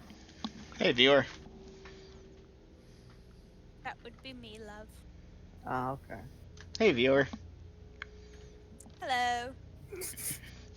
How are you? Right. I'm good. I'm gonna say it was an eagle and the party moves forward. Now, once the party has switched the skids out for wheels, are they continuing at 1 mile per hour or picking up the pace any? How does the road look? The road's pretty clear. Something came by and plowed it. Okay, I meant, like, is it muddy? Is it solid? It's fair. Shouldn't be too hard to traverse. Solid. Okay, let's try for 2 miles an hour. Okay. Aiden, did you want to try for 3? That was what I was going to say, but... Hey, I'm just walking next to you. You decide. Well, technically, it's up to Tamara since it's her wagon. And I did technically ask you if you wanted to drive. And technically, I need to know what speed the party's traveling at. 2.5 miles. Duly noted. Thank you. So, the party begins traveling for 2.5 miles per hour. They have that much distance to cover. First hour passes that event. Second hour passes that event. This brings us to there. And at 2.5, that brings you to there. Okay, you all crest a hill and see Vincart off in the distance. Tamara, of course, it brings your blood to a boil to see the wanton destruction of nature that brought about such village. Really, it's a city. You know, the dead trees everywhere. I remember. That being said, it is also sanctuary, and if you all push it, you can probably make it there before the night comes in. Push it. The party pushes it, and about 10 minutes or so before night is due to come in, the party gets to the gates.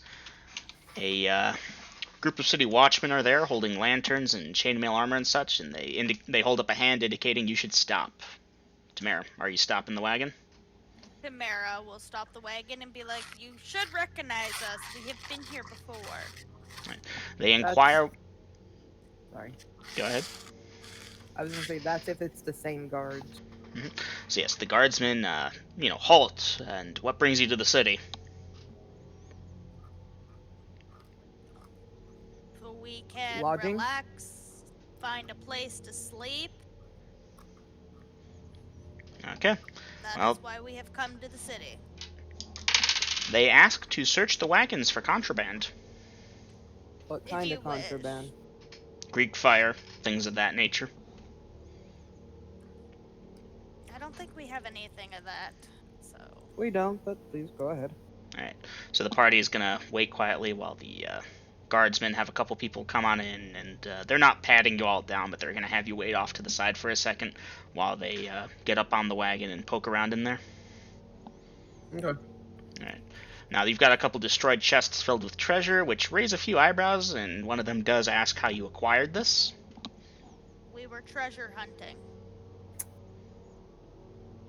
Alright. They tell you to make sure to pay your appropriate taxes and tariffs on that, but, yeah, nighttime's coming on in, and these guys seem like they'd rather be doing something else, so after only a few minutes of searching, they declare that you're good to proceed, hop on off, and bid you a happy stay in Vincart. Thanks.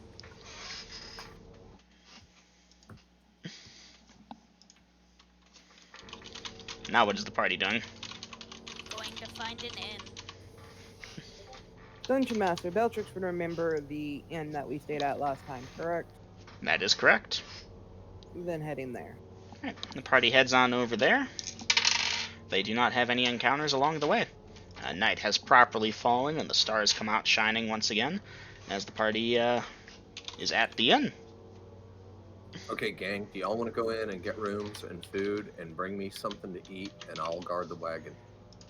Clyde, I'm gonna be sleeping on the wagon here, because, this whole place is wood, and, I don't really care for it. Okay, well, yeah, the thing is, I'll be out here because they probably don't have accommodations for me inside. Yeah, I know. I was just trying to let you know what I was doing. Okay. So, you all have communicated with each other, but I need to know what the party's doing. Rooms are just 2 gold pieces a bed? Beltrix will go in and inquire about rooms, then ask the party who's doubling up, and Garrick and Beltrix are in a room, so they're paying for that. And alright, well, 2 gold pieces per bed, and yep, 1 or 2 beds per room. They do have rooms available for the entirety of the party, other than, of course, Clyde. They wouldn't have anything that could suit you. Food is fairly standard prices here. Mm-hmm.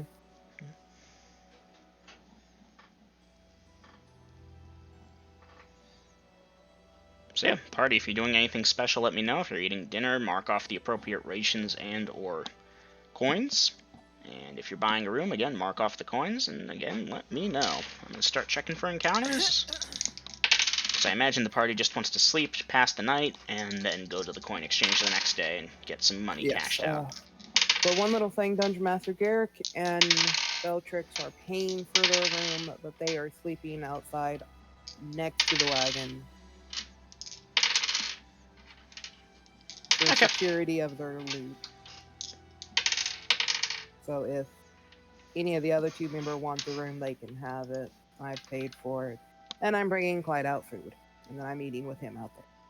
Cool deal. Falcon will take one of the beds in the room if somebody wants to double up with him. Okay.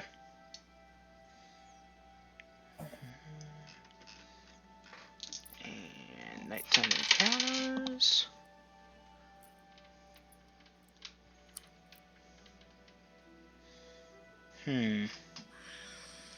Okay. Well, party, pretty early on into the night, you will have 2 encounters. Let's start at the top of the list by starting at the bottom. Kilgore. You enter the establishment for whatever purposes you have here, looking for work most likely, and spy this group. Various pinings of them. Please describe yourself for the benefit of the party. Your weapons, your armor, any notable features. He's still debating on eye and hair color. Alright, well, Kilgore, you figure that one out. In which case, this is the one time I am saying your name. Illustriel Silvery Moon. You are now Allie. Allie, please describe yourself. She is an elf, 4'8", 80 pounds. She has blonde hair and green eyes. She's wearing white robes with a leather armor over top. So you're wearing white robes but have leather over top of it? Yes. It does look somewhat uncomfortable. Wouldn't it be smarter to put leather underneath the robes? Might be. It's a new suit. It's going to chafe. So that's illustrial. Kilgore is a person. You all heard him being rolled up, so you all have a general idea of who or what he is. Now the party can just be like, okay, we accept the new members in and we can keep going, or you all can roleplay it. Yeah, It is up to we'll you. just speed track it. I don't think anyone will mind. You want me to describe my character again, or You're good. No, you're good. it's black hair, brown eyes. Alright, black hair, brown eyes. Very good. Appears I'll human. tell the people that I've traveled a long ways from my hometown of South Point. Oh yeah, that's a good point. We Yeah, I did got the determine name your right. starting city. Yeah, you came from the Yep. other half of the map. Long ways away. So, the 2 new members have joined up the party. Formations of such will need to be updated. New members, if you're buying or paying for rooms, let me know. Eminem, do you need to go take a bathroom break? Not at the exact moment, but I can take a minute if you all would like. Yeah, I'm going to need a minute to update the things. Right. In that case, I will go for a smoke while the getting is good. I cannot afford a room. I am flat broke. Well, there is a room. If Tamara or Belkin, whoever the fuck there will accept you. Belkin says you can take the one with him. She smiles and says thank you. Allie, Babe, it's a can you dark get- elf. I know, I'm intrigued. Can I what? Can you delete your night watch there? Yeah.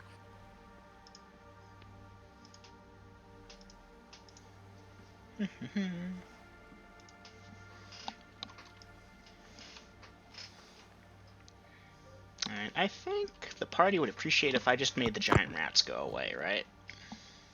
Yeah. Alright. As the giant rats draw closer to the sleeping party members or the on-watch party members, suddenly each of them receives a vivid image of a brown toad which says "Boo!" at them. They run and flee. The brown toad gets 2 XP.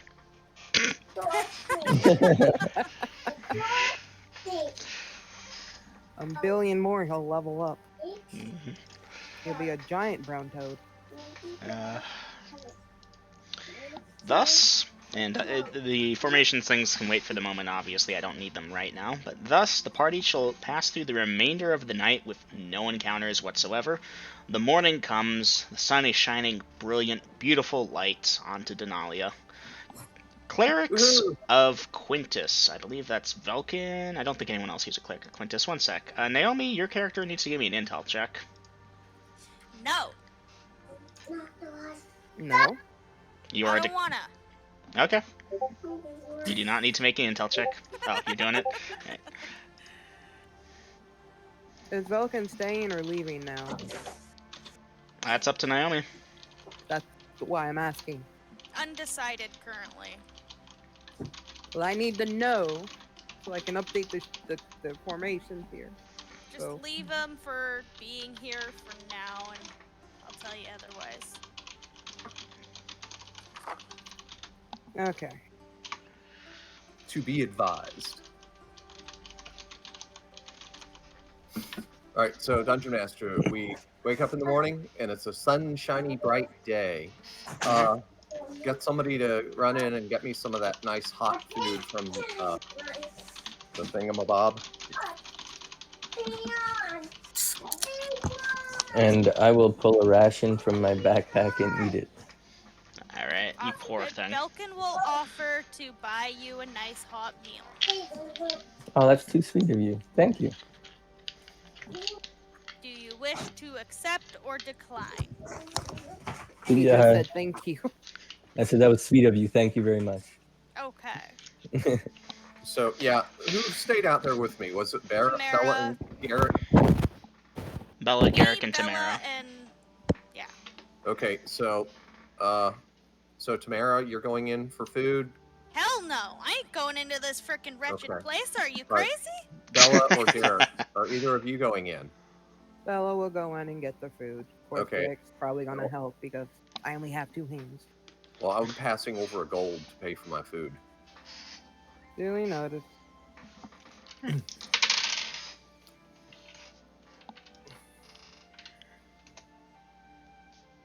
Kilgore and Allie are added.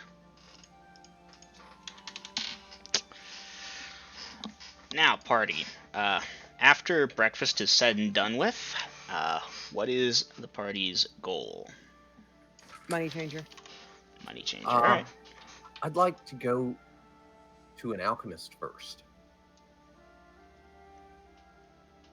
Is this about the white dust? Yes. We already did that.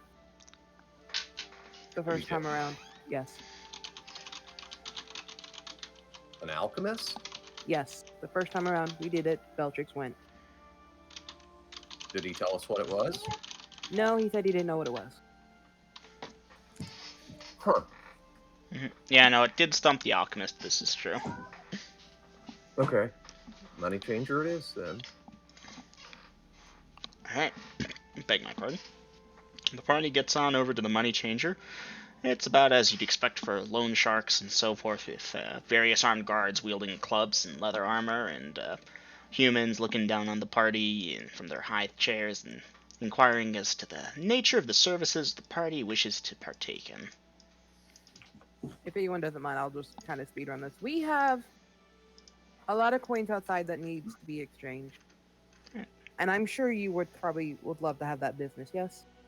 They are interested in such business and will basically direct you to a table to a stunt look on her face. Okay. Yeah, they'll direct you to bring the coins inside onto this table and Well, so the thing forth. is, there's quite a lot, and we'll need help carrying it all in. And the chests are slightly broken.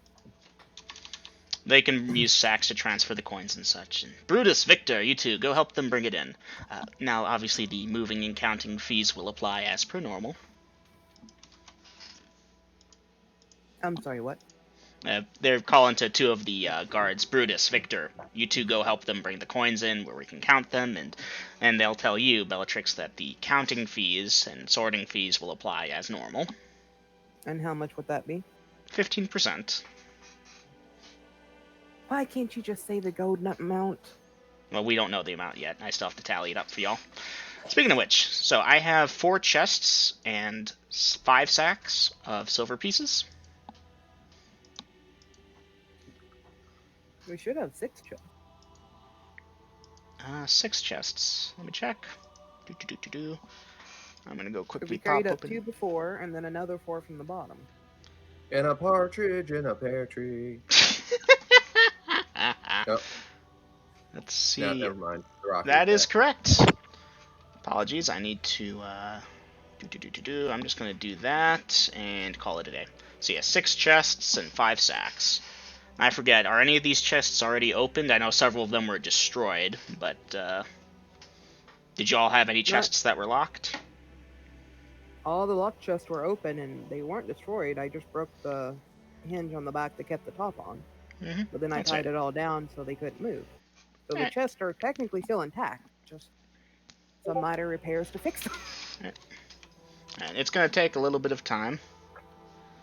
Hold up, I gotta read that. Offers to give Allie and Kill to buy them a meal. Oh, Kilgore. I could not understand that for a second. Welcome to the party. After eating, he'll go outside and tip over a trash can to celebrate Q's Day.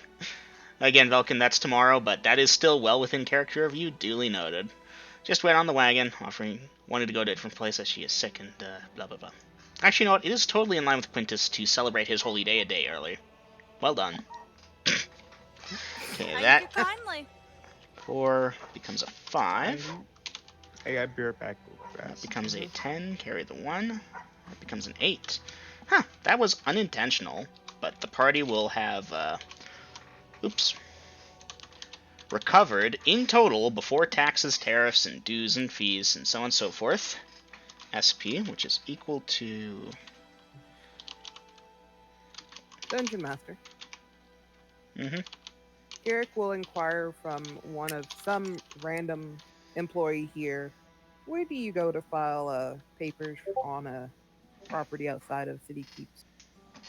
Give me a minute to catch up with you on that, Garrick, okay? I want to stay focused on my Okay. coin math for a second. Okay, so I've got 2 things to do here. First, that's the total before it's cut down. That is worth XP, obviously. Bellatrix, Garrick, Clyde, Velkin, Tamara, Yasha, Susi. That's 7. calculator. I'm just going to run that to 403. 57.428571428571443. Oh, my brain. 58 XP each. Adventurers who participated in the getting of this. That does not include you, Allie, or Kilgore. Likewise, if the party wants to figure that out, they're going to have to figure out the distribution in a second after I give you all the plot synopsis here. Okay. It is 57 gold pieces each with the 42 with the .42 remaining, which I'm sure Grills already knows what that is. Well, hold on, because I haven't deducted tax from that yet. Alright. In total, after various taxes, tariffs, and so forth, and oh, this coin is foreign, it needs to be exchanged at a different rate, the party will have recovered 350 gold pieces to be split amongst the members. And Now, that works out to 50 each. Oh, really? Beautiful. I didn't even think of that. Well, I was gonna pay the tariffs out of my own pocket, but okay, never mind. And monster XP is greater.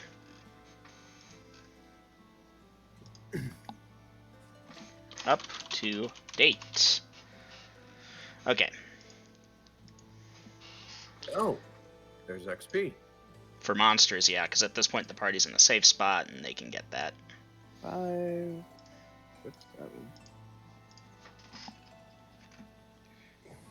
Now, party, I will say it verbally here. We now have 1, 2, 3, 4, 5, and 6 players. Not characters, players.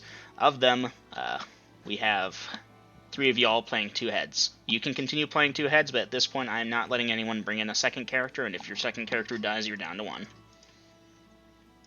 This is in the interest of fairness and streamlining things. If anyone has an objection, they're welcome to bring it up to me in PMs for anonymity, or in the airwaves after session, please. 1, 4, 9. Alright. Now, let me go back to this. Velkin, you go to tip over a trash can. Velkin, as you tip over the trash can, you hear some guard call out, "Hey!" Alright, what are you doing at this time? He's gonna stop and look at them and be like, "What? I'm celebrating something that you probably don't know anything about." The guard looks at you pretty angrily, and what is your charisma score, by the way? It's a Quintus thing. You 12. wouldn't understand. 12. Alright. Yeah, the guard- it's a Quintus thing. You wouldn't understand. The guard looks angrily at you, and he's got a couple of his buddies coming up too, and they order you to pick up the can and put the trash back in it. I'll ask one of my party members to do it. You went outside. No one went with you. Yeah, no, this is kind of retroactive. I'm still handling things. Velkin, are you listening to the guard's orders? Yes. Oh, never mind. God damn it, Sheena. I was intending to help her. I was gonna pick it up for her. Alright, Illustrial, you're gonna help Velkin do it. Velkin, are you doing it? Velkin's just gonna sit there with his arm crossed and say, "Nope, I ain't picking it up." I'll look at the guards and be like, "It's okay, I'll take care of it, and I'll pick it up so that they don't kick this." Illustrial, what's your charisma score? Decent actually. Hold on, let me check. I'm saying your full name. 14. Alright. Yeah, their gaze softens a bit, and they thank you, good citizen, for your service. And Velkin, one of them gives you kind of the evil eye and warns you to watch out. And I'll give him an evil eye back. Alright, Velkin. The guard continues their patrol. Now, obviously the gold pieces are already worth XP, and GG, Bellatrix Garrick leveled up. Now, Garrick, you wanted to ask something, I forgot? Mm-hmm. I am back. Welcome back. Welcome back. So, Garrick, Registering the place. Alright, so who are you asking this? One of the employees here at the money exchange. Alright, the person behind the counter kind of gives you a shrug. No idea. Okay, so that XP doesn't count for me, but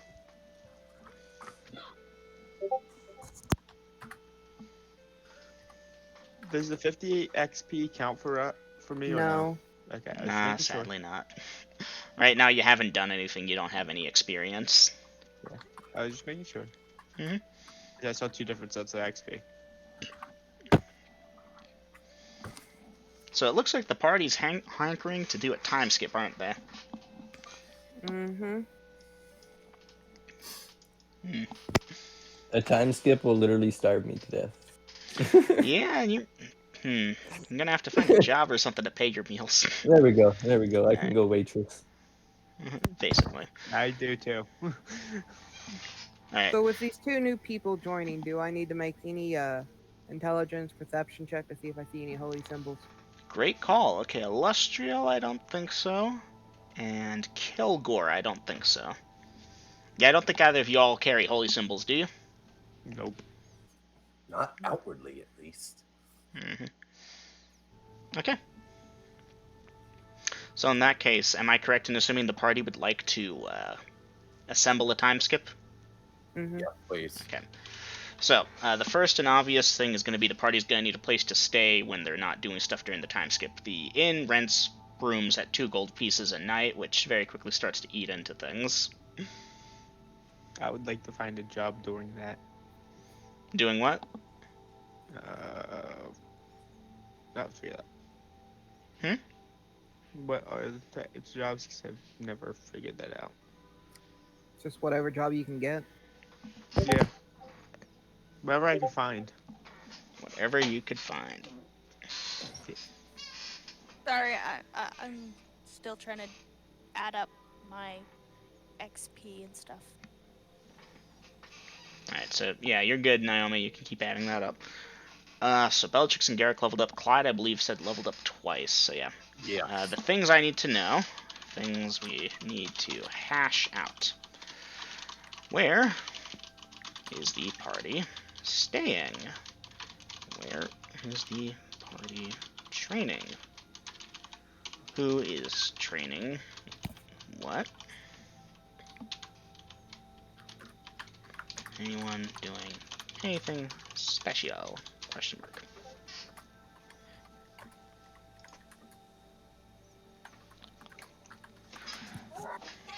So yeah, rooms cost money at the inns, and they don't particularly care for homeless people here. Try and find a Woohoo! multiple rooms to rent from people. Like, a month like Grass did. Okay. So Yeah. you're looking for Sorry. that. Alright. Should I just choo-choo? Put y'all on the railroad? Because it'd be like, okay, Yeah. how are you doing that? How much money are you spending using these advertisements? GG Tamara. Alright. Right. So, Dungeon Master, is there like an arena or a fighter's hall or something like that here in the city? I'll cover that in a second, okay. It will take Okay. a bit of searching, Bellatrix Garrick, but after a time you'll basically find some person who's willing to rent out not even a proper thing, but a stables. Basically, usually they sell horses they've recently sold out and haven't gotten new stock, and the stables are clean, it's not full of shit. The party can bunk their heads there for a bit. And they'll go by the month with you all for 5 gold pieces. They have 12 stalls total. You can use half of them. Okay, but for how much for a month? For 5 gold pieces. 5 gold pieces for the month. Mm-hmm. Sold. Alright, so yeah. You're paying him for 1 month? Yeah. Alright, I'm not sure exactly how much time we'll need. A month should be good. Okay. So, yes.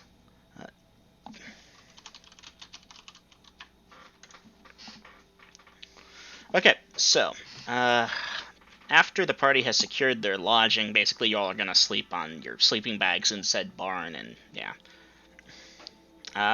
That's where the party is staying. Now, as far as... Still triple digit short of your level ups, rip. Okay. Where is it? Damn, it's in DM channels. World list. Cities, towns, villages. Vincart, VHIJKLMNOPQRSSSSTTTTV. Okay, temples. Bellatrix has one here. Bellatrix does have one here. Garrick does not. Yeah, Clyde, your inquiries and searching for a fighting place go mostly unanswered. There's like a couple places where you can buy weapons, but yeah, they don't really have anything like that. Okay, so where they're selling weapons and armor and stuff at, ask them if ask the proprietor if they know of anyone who does training. The proprietor says he can't recall hearing of any famous trainers in the city. You'd either go up like north to Toriel or down south towards like not Big Town, Kurtoplia if you wanted trainers. This is a logging town here, so they've got plenty of need for What about the lumberjacks, guards? but not trainer. Yeah, the guards have a guard thing that they train in, yeah. Yeah, that's where I was going to hit next. Check with the City Watch where they train. So yeah, the City Watch does have a place where they drill and do barracks and such, and you could pay them amount per month basically to rent out the space as long as you keep out of their way if they need the equipment instead of you. Okay. Yeah, they're gonna say 2 gold pieces a head a month for the training. Okay. Okay, so that should secure people who want to do fighter level ups. Question. Mm-hmm. Do I need to do the fighting like all day, like half a day, or like what? Training typically takes anywhere from 8 to 12 hours per day, and you can't really do much other stuff during that time as you're focusing on trying to, level up. Bit like spell invention, you gotta focus basically all your energy into it, otherwise it's not as effective. Hoping to pick up a few guard shifts. Yeah, you're gonna be pretty sore after training. You're gonna want to relax and rest your bodies, not go on guard shift and possibly deal with brigands. Does it have to be every day for the month, or can it be broken up into like these 4 days and then 2 days of working and then? You could try, but that would slow down your progress a lot. Okay, no gold income. Got it.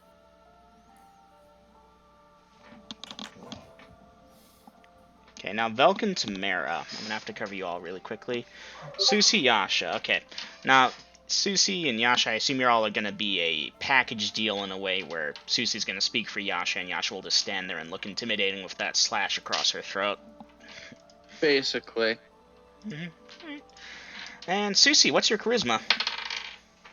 Susie's charisma, let me get to her, is a 17. Alright. Well, Susie, you Very do a charismatic. good bit of talking. They kind of look at you funny because, you're kind of weak, cerebellum looking. This is Holy Warriors. I need city, town, villages. But they will accept the 2 of yous. Guard shifts here pay 6 gold pieces per month. Just give us 6 gold pieces per month. Mm-hmm. They can go by the week, but we're going to go by month here. I think would be easiest. Yeah, I think we're going to be in town for a few months, so...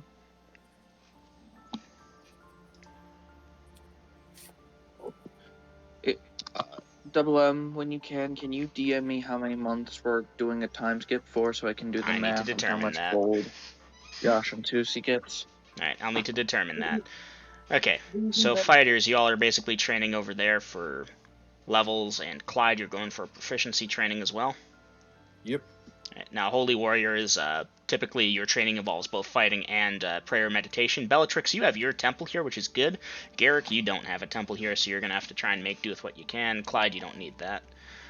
Velkin and Tamara, neither of y'all know of any temples of yours here. Tamara, in fact, you're 100% certain your god would not allow a corner of a shrine in this forsaken village, town, city. Okay, well, I guess they won't be doing anything then. No, you can still level up, but it's going to take you a bit longer because you don't have a shrine or anything to pray at. Yep, alright. You can put that back if you want. Now, Kilgore, what type of job were you looking for? Laborer, wood chopper, Wood chopper, I guess. Wood chopper, okay. And you are a big burly guy? Yeah, they can set you up as a wood chopper. Pay's going to be 2 gold pieces a month, basically.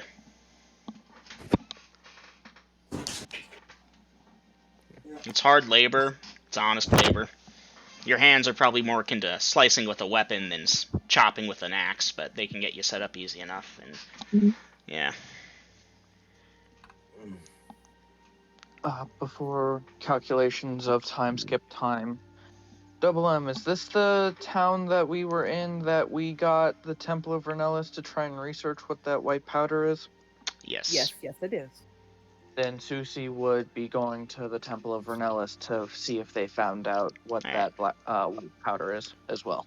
I imagine Clyde will tag along for that specific day because Clyde has an interest in it too. I'll get back to that in a minute. Okay. So yeah, I'm just going to need to do standards for that, standard for that. Okay, anyone else doing jobs or anything that I am not aware of? Me. Bellatrix, Garrick, or typing. Okay, yes. Gina, your character. Is there... I'm not sure which one to go for. Perhaps a magic user in town who needs someone as an apprentice to work under them that they'd be willing to pay? You ask a few questions around. Are you throwing any gold at like bribes to get people to talk, or just asking questions? I'm literally broke. You're literally broke. Okay, so you ask a few I'm questions. fluttering my eyelashes. Fluttering your eyelashes. What's your comeliness? 14. 14. All right. In Northern County, that doesn't count for too much here, unfortunately. Damn elves. If you're strapped for cash, you can always stand on a street corner. Moving forward. Moving forward. Secondary skill, prostitute. Yeah. Moving forward. May I please say something? Go ahead. If Susie saw that Allie is hard on cash, she'll offer to spot her some cash for a little bit. Well, Allie, that's up to you to accept before I tell you the results of your job hunt. Oh. I just happened to think of something about maybe a different job. Is there any jobs for hunting, maybe? Hunting? Hunters, they tend to work in packs and stay close to the city, but they end up having to go out pretty far because the woods around here are a bit scarcer.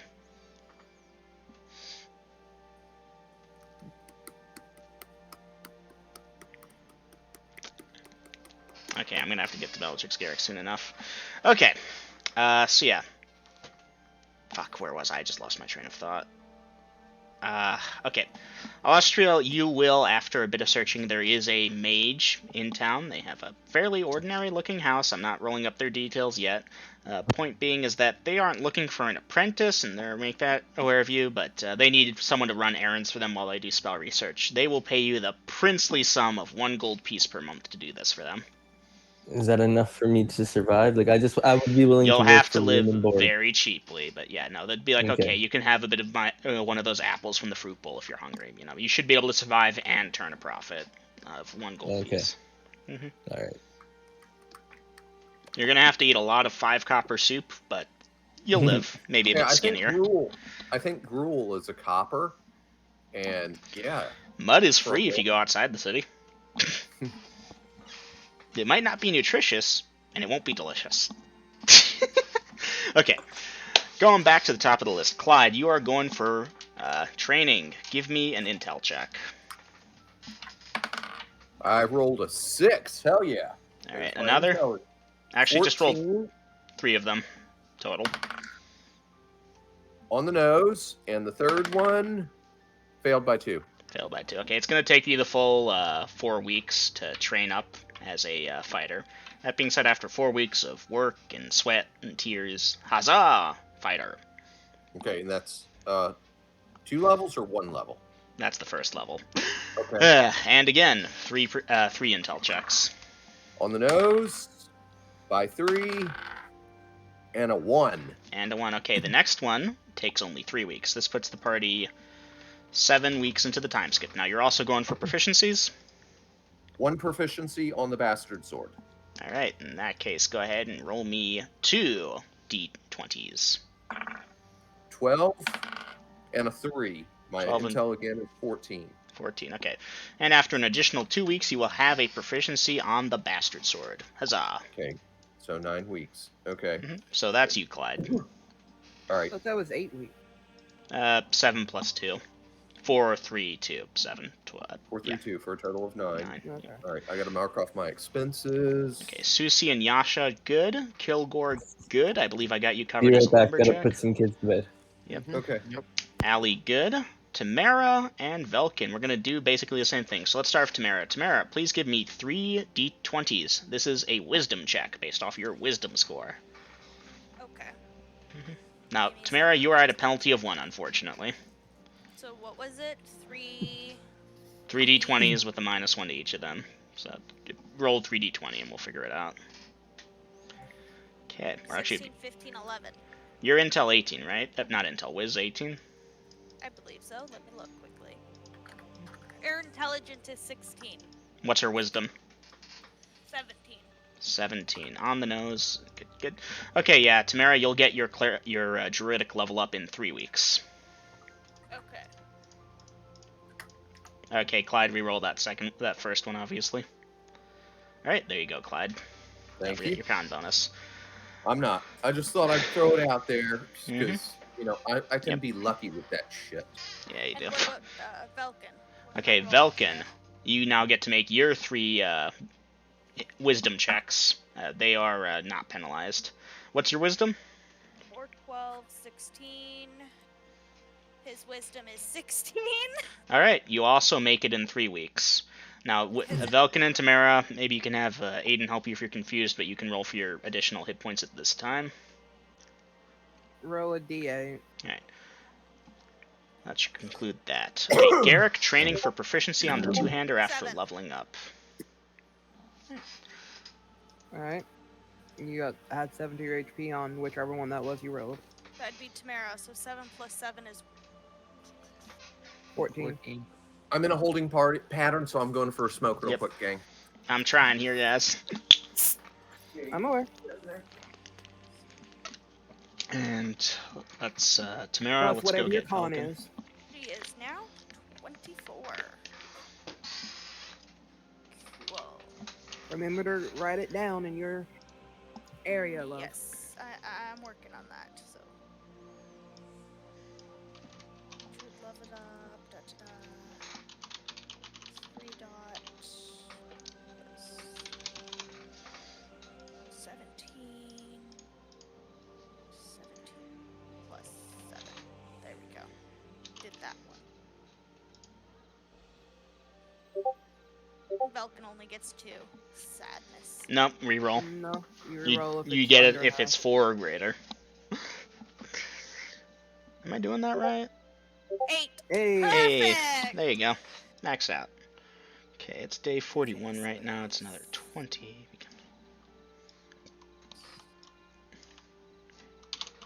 Okay. Garrick, you're going for that level up now, yeah? I would be going to get my two-hander repaired first. Alright, so let's start with that. You'll be able to find a smith easy enough, and the silver two-hander was the one that you smashed against the thing, Yes. and it failed its saving throw. Okay. Mhm. He thinks he can fix that up. It's gonna take him maybe a month or so to get it good as new, and it will cost a pretty gold. He's willing to do it for you for 50 gold pieces, get it all nice and shiny again. Done. Alright. So yeah, you give the gold, and a month later you'll get it back. At that time you can start proficiency training, but you can also do fighter training in the meantime, right? That's Or my second Holy sword. Warrior. Oh, your second sword, that's right, never mind. Brain fart. Okay, so you're going for proficiency, then level training? Because Garrick, didn't you level up? Yeah. Yeah, so okay, you're doing both. Let's start with the weapon training then. Go ahead and give me 2 d20s. Wouldn't weapon training just be my fighter training? I mean, No, there's a difference between proficiency training and fighter training. you'll have to go over that because fighter proficiencies in their weapon kind of go hand in hand. Somewhat, somewhat not. So, Garrick, go ahead and give me that 2 d20s. Ayo. Okay, after 2 weeks, you will have that new proficiency that you can spend after... I'm assuming this is incumbent on leveling up to 4th to get the new proficiency, so give me 3 die 20 for the fighter, Holy Warrior thing. This is intel or wisdom? This is based off of your intel.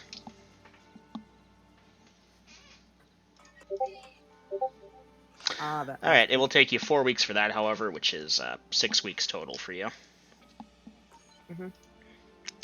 Alright. So that should get you covered, Garrick. You level up, you can roll your hit points, and you can apply that proficiency. I now attack at 8th level. GG, you are 3 for 2. Bellatrix, selling off the armor and weapons, then splitting the gold. Okay, do you have a list of the armor and weapons by any chance? It's in the party records. Question though, Dungeon Master. Mm-hmm. Garrick, D12? Garrick is D12. Okay. 11. That's nice. Plus con, so that's... Okay, long sword, short sword, spear, scimitar, large spear, 2 light crossbows. Okay, I'm seeing the message from 224, the 5 long swords, 3 short swords, etc., etc., etc., etc. Yeah, we have more. It's pretty much just double of that. Double of that? Okay. Yeah. You will be offered 40 gold pieces for that. Okay.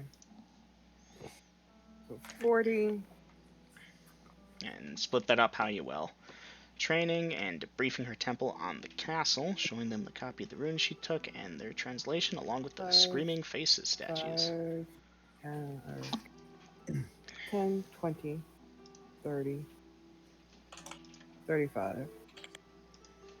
Everyone gets 5 GP, and the last 5 giving 2 to Illustria and 2 to Kilgore, and then just, that 1 goat is left over, which will go into party loot. Okay, everyone make sure to record the appropriate gold you got. If you're not sure, go ahead and ask Aiden. Now, Bellatrix, we need to go ahead and do your intel checks for your training. Go ahead and give me 3 die 20s. You're at a bonus of 1.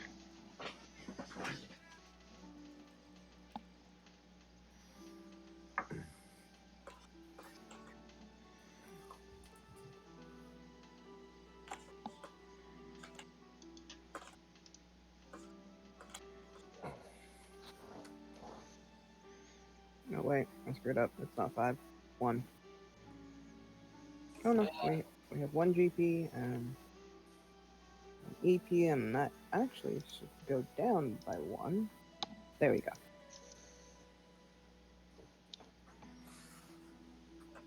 And I will delete this right there. And I'm doing what, Dungeon Master?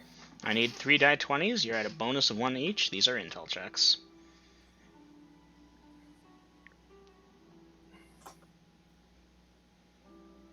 Okay.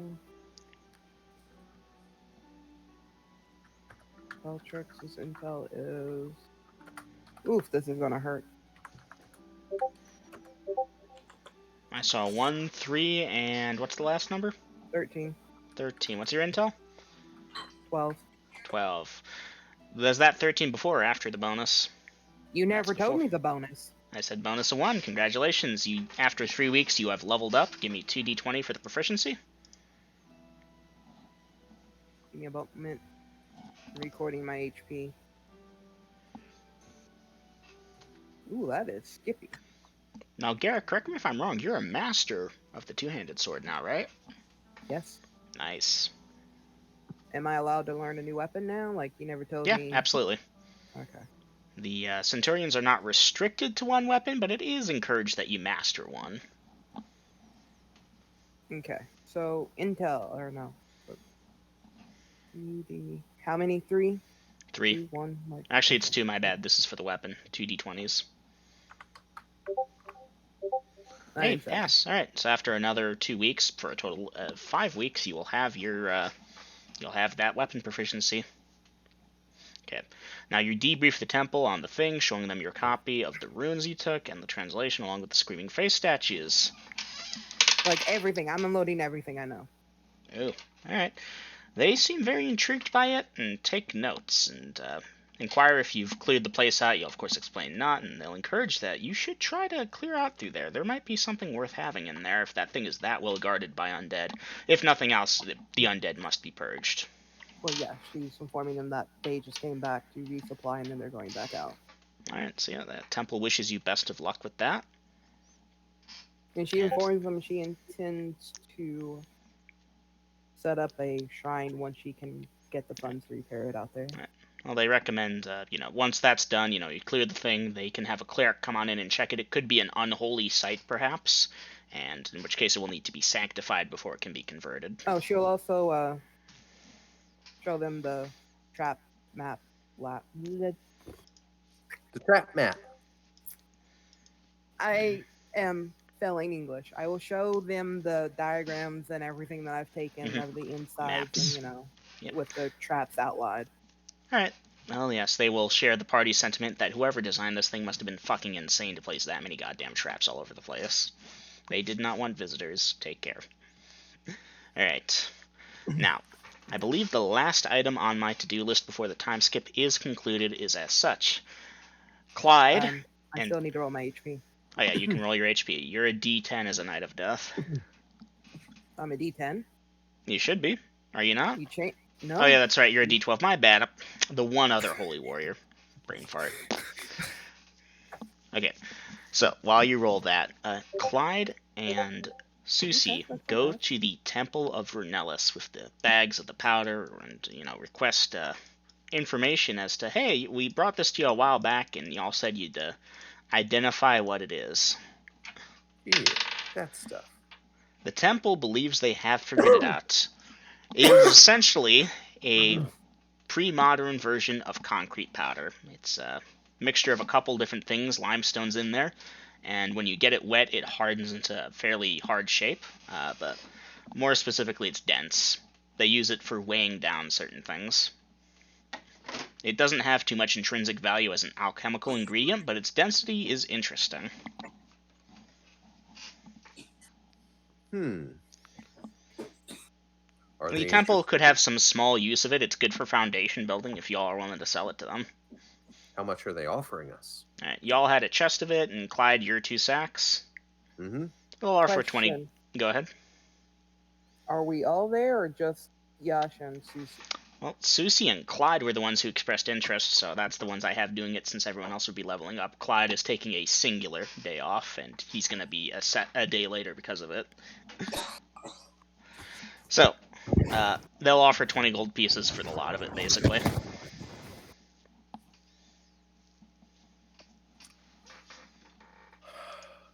Could they make it 30? What's your charisma, Clyde? My charisma... 14. 14. Clyde, they'll offer you 25. I will look at Susie. You said it was Susie with me, right? Yeah, it should be Susie with you. Okay. I'll look at Susie. Because I'm thinking this is a yes.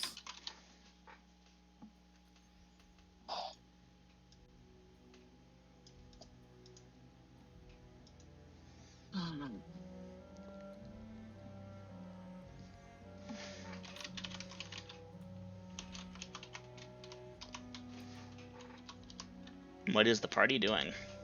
Uh, Welcome back. Clyde, it would seem Susie is just standing in place, thinking. What's going on? We're trying to sell the white powder. This temple has offered us 25 gold for the lot. 25 gold for the lot.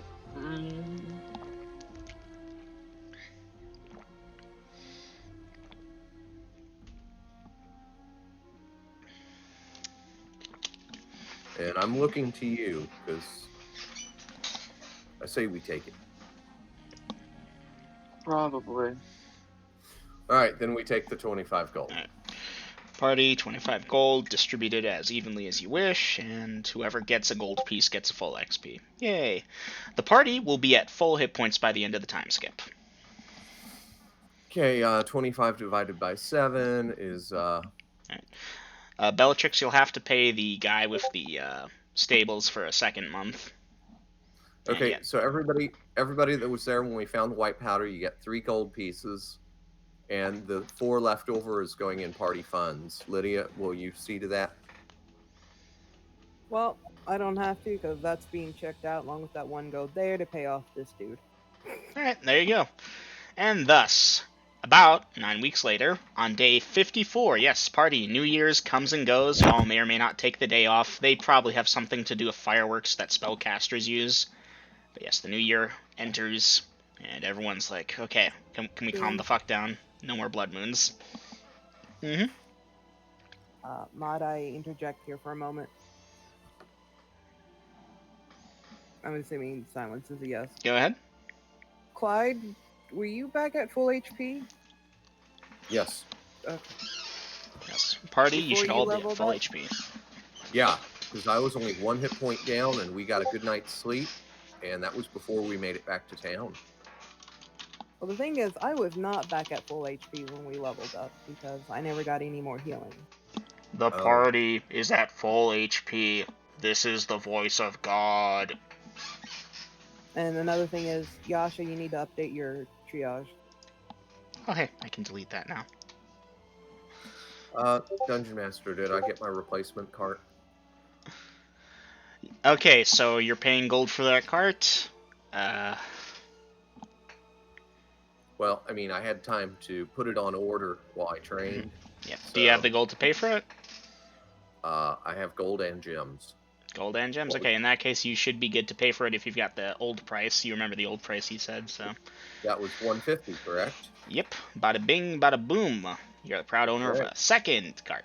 The first one being a little more and than. I'm marking off with a the bread. 100 gold piece gem and 50 gold. And Dungeon Master. Mm-hmm. I have bought another chicken and I'm giving it to Clyde. no. I ain't doing the upkeep. Kraken 3.0 looks at you curiously, Bella, and tilts its head. Alright, I'll put it on the wagon. Alright. And I'll buy a day of horse feed, which would translate to chicken feed. Yes. Party, I'm not going to slap you too hard for food costs and such. 9 weeks, call it 3 copper pieces a meal, 9 copper pieces, so call it a silver a day. Times 3 weeks is like 80-something silver, becomes about 3 or 4 gold pieces. If you didn't have, maybe you got very lucky with charity. I'm not going to slap you if you don't have it. If you did have it, I mean, good we for have rations. Still, you never told us how many of those we lost in the thing. you. You lost half. Just cut it down the middle. Done. Okay, so how long were we? Our time skip was what? 9 About weeks? 9 weeks. It is currently day 54. Year 5,456. Okay, 9 weeks. So how much? So 2 gold per month. So that would have been what? 4 gold, right? Yeah. So Do I get Kilgore. anything else? Nope. It's not Yeah, worth just XP. Okay. No, I mean like silver or something for the extra week. Nah, I'm being nice and rounding stuff here. I could really push one way or the other, but this is the simplest thing. Gina, can you put your thing in triage, please? Yes, I can. Thank you. So yes, Gina and Shadow kindly. Oh, good. Shadow's already there. Also, for you two, I'd advise you to look at the watch schedule and the travel thing on the wagon, so you know exactly where you're at. Mm-hmm. Dungeon Master, I'm not going to eat minimalist like the numbers that you just gave us out there, so I'm marking off a full 32 gold for my You will food. eat decently well. Obviously not a king's feast, but you should eat just fine. Yeah. Now, party. I believe at this one I've concluded with satisfaction for everyone. I have determined everything other than Dom needs to update his triage. It is everyone at 100% once again. Now for the fun stuff. Bellatrix, what's your current hit points? Your total, 53. that is. 53. Your 4th level? No changes to armor class, and you're coughing up a storm. Yeah. Yasha did not level up. Clyde, We did not level up. Right, No. Clyde, you're 4th level. How many hit points do you have? 41. 41. GG, party. Alright. Velkin leveled up in Cleric to become 3rd, if I'm not mistaken. Velkin, what's your current hit points, like maximum? Welcome back. Velkin, what is your current hit point maximum? Like, which cleric or fighter, which one has more hit points? I just need to know the total. It would be cleric. With how many hit It points? is now at 22. GG. Okay, Tamara, you're now a 3rd level druid. Yes. How many hit points do you have? She is now at 24. 24, very nice. Susie did not level up. Garrick, you're now a 4th level holy warrior. How many? 54. 54, nice. Attack at 5th, Kilgore and 8th Allie level are with added. two-hander. I'm not keeping track of that too much at this point. I'm probably gonna have to, but my cheat sheet gets more and more bloated every time I look at it. I mean, I give you the same cheat sheet I give to girls.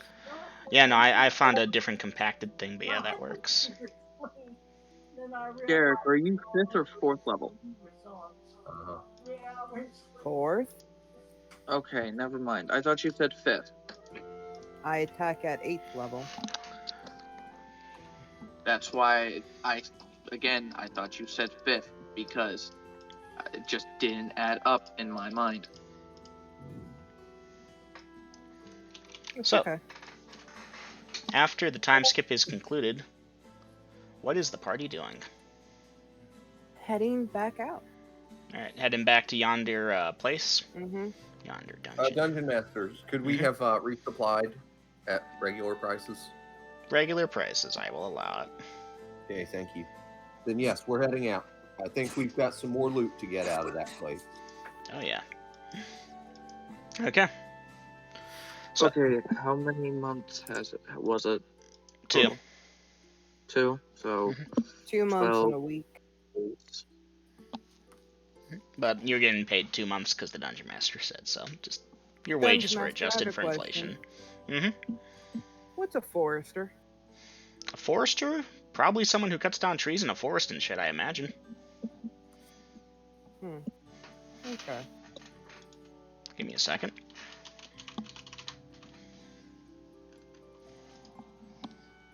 It's a type of car. A person who practices forestry, the science, art, and profession of managing forests. They engage in a broad variety of activities. They provide a variety of objectives, including direct extraction of raw material, outdoor recreation, conservation, hunting, and aesthetics. But this is the more modern thing. The old school forester was just someone who knew plants, probably. I don't know. Forester was a title used widely during medieval times. The forester usually held a position equal to a sheriff or local law enforcement, and he could act as a barrister or arbiter. He was often based in a forester's lodge, and pretty much I'm a park ranger. Let's just say that. Again, secondary skills are secondary. So, party. Y'all are heading back on out, loading back on up. Allow me to familiarize myself with the formations. Let's see, we got... Master. I don't think Carp ever got added to the list. Can you throw a price at me for that 10 by 10 tarp? 1 gold piece. Done. Okay, thank you. Alright. Alestriel and Kilgore first watch, Susie and Yasha second watch, Tamara Velkin third watch, Garrick fourth, Beltrix fifth, Clyde sixth.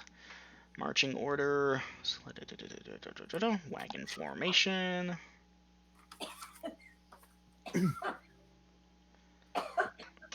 Alright. Just by the back door, Mama, and I'll get it when I go out on my next smoke. Kilgore and Alestriel will have to either update Dom to state where they're sleeping in the campsite or put it in formations by the time we all set camp. That being said, it's still morning. We actually, well, his is the second one. We mostly just been sleeping wherever inside the thing.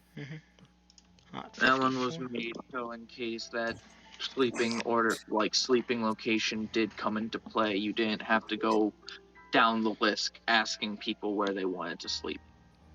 It's been helpful. Anyways, party. I think everyone's ready to set off. No objections? And if there's something y'all wanted to buy you've had months, I will allow most common retroactive purchases for a day or two. Alright. Dice rolls. How fast is the party moving? Obviously, spring is in the air. It is no longer snowing and overcast quite so badly. There might be flurries occasionally because this is still somewhat of the north. But yeah, the snow is beginning to melt in most places. The ground is more damp and muddy. It rains pretty frequently at this point. So yeah, that gives you an overview on the weather. Today's forecast is a bit overcast and somewhat windy.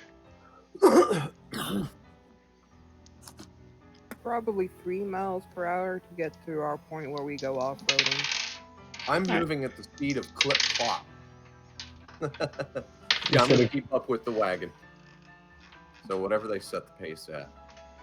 Bella, if you look in game chat, Tamara said something to you. Fiend Folio, page 47.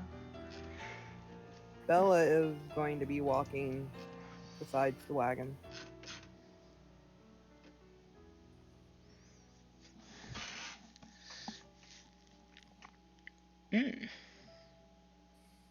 They were a little bit bulky sitting in the back, and there's like already 4 other people on there.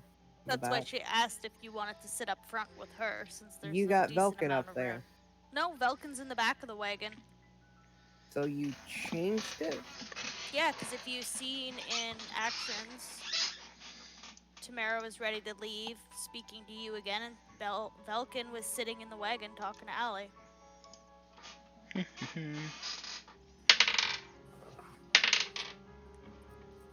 I mean, you can still do that from the buckboard.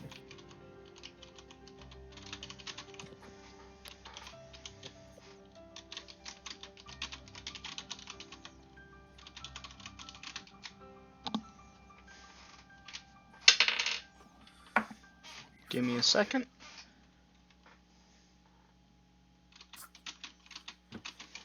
Bella,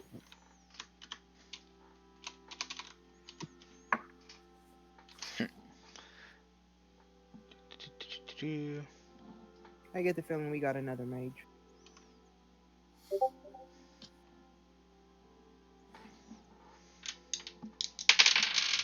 Bella refused, stating that she will walk because she doesn't want to leave her brother, and there's too many people in the back of the wagon now.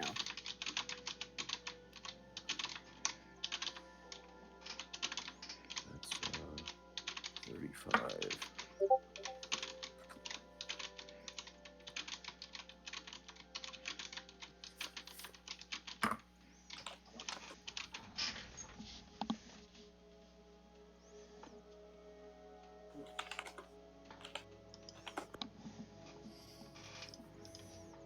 I should probably not max these things out.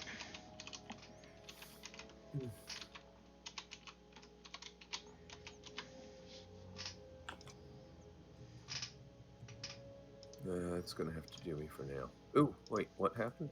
Something in actions? Okay, that's good. Out of character. In-game chat.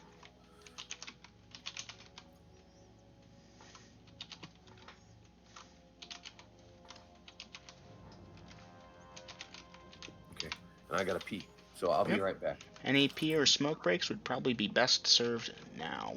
Well, hell, in that case, yeah, I got to take the trash out while I'm at it, so.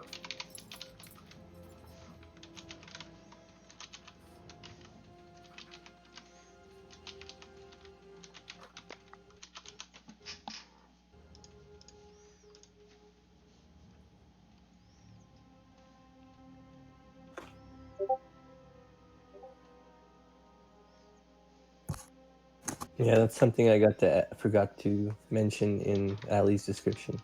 She looks really young. Well, I mean, you're an elf.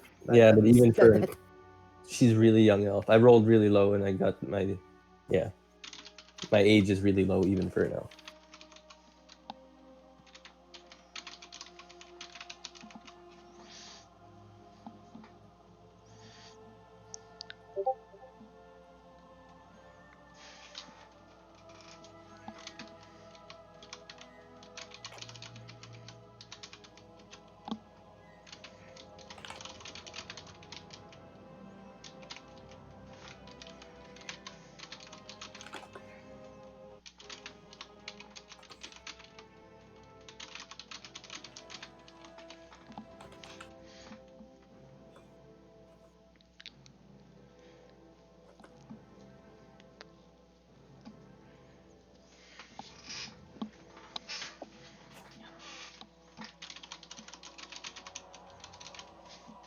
Alright, I think I have everything good for these.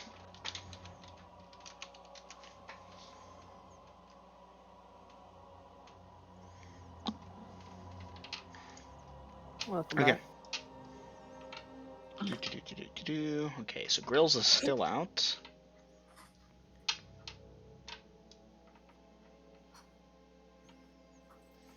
Aha. Alright. I think that means we've got everyone. I have peed, smoked, and taken out the trash. Very It is a good. victorious campaign. Give me a second, actually, because this is going to buzz and annoy me, so I'm going to beat the buzzer.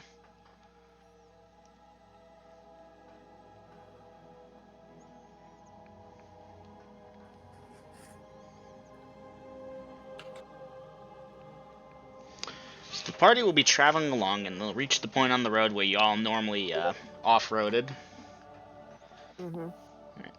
As the party begins veering to the northeast, they'll notice that there are more snowbanks and stuff here. Not enough to constitute the need of these sled portions and such.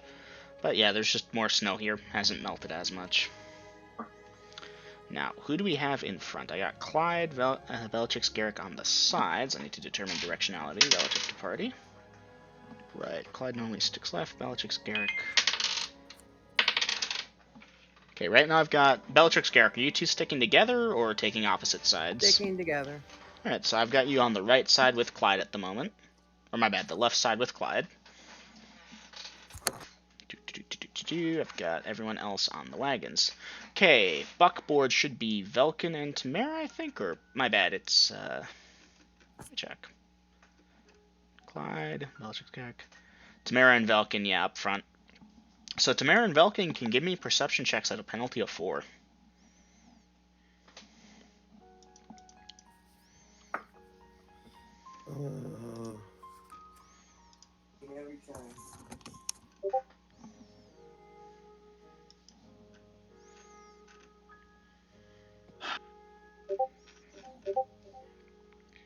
Okay, 13 and 4. That 13 becoming a 17 should fail.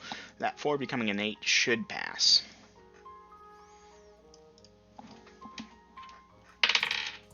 Oh yeah. Alright. The party begins traveling through, not quite a canyon, but a passage between the trees and snowbanks and such. There's still snow here, and the horses kind of push a bit harder to get through it at points, but it's all good for now. And yeah, Tamara, you are focusing because the horses seem a bit on edge, flicking their ears and looking around a lot. And you're focusing on them. You actually fail your perception check. Velkin, on the other hand, you spass it, and as you're spass it, that's what I said. You pass it. And as you're looking around, you see a great big pair of yellow eyes attached to a large white creature that's about 7 feet tall and chucking a battle axe at you. Dice initiative. As it bursts out from the snowbank and chucks a battle axe at you. You are armor class there. The battle axe goes sailing past you, however.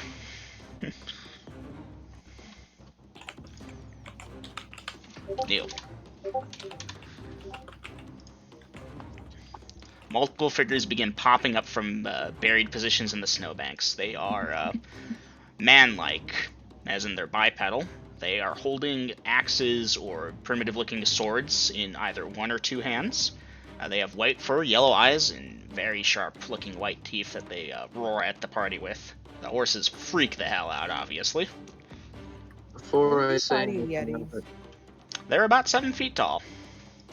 before I put in my action, Dungeon Master, are there any continual light stones in the vicinity? It's daylight.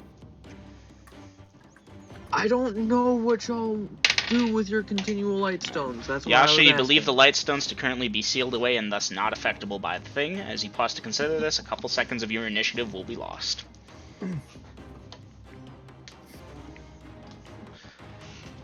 Beat the buzzer.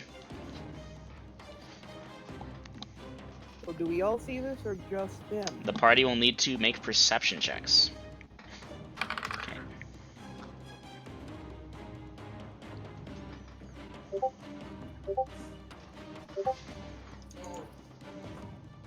Okay. Okay. Party. But okay. Nope. No. Oh, fuck me, I forgot something. I forgot something Question. important, too. If these things are roaring, why would perception checks be needed? Just in case. For what's worth, you all probably both pass. Maybe Yasha fails. It's also a matter of, do I perceive them 5 seconds earlier or later, which comes into play with, say, crossbow fire versus, oh, something threw an axe at your head. Yasha and Susie both passed. B and G both rolled 19s. There we go. Okay, so because it came in so quick. Okay, Bellatrix, Garrick, y'all are going to be slightly delayed.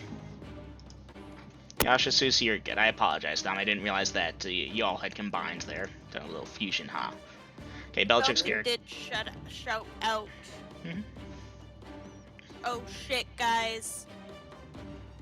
Watch out, something in Snowbank. Watch out, incoming! So, You might get one of those out before something hits you.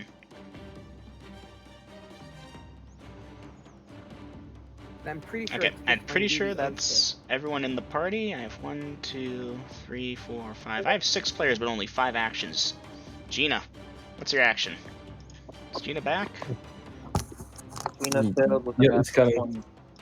Yeah, I failed my perception with an at 20 though. Yeah, no, you failed perception, but party- you will hear Yeah. soon enough. Okay, I will. Yeah.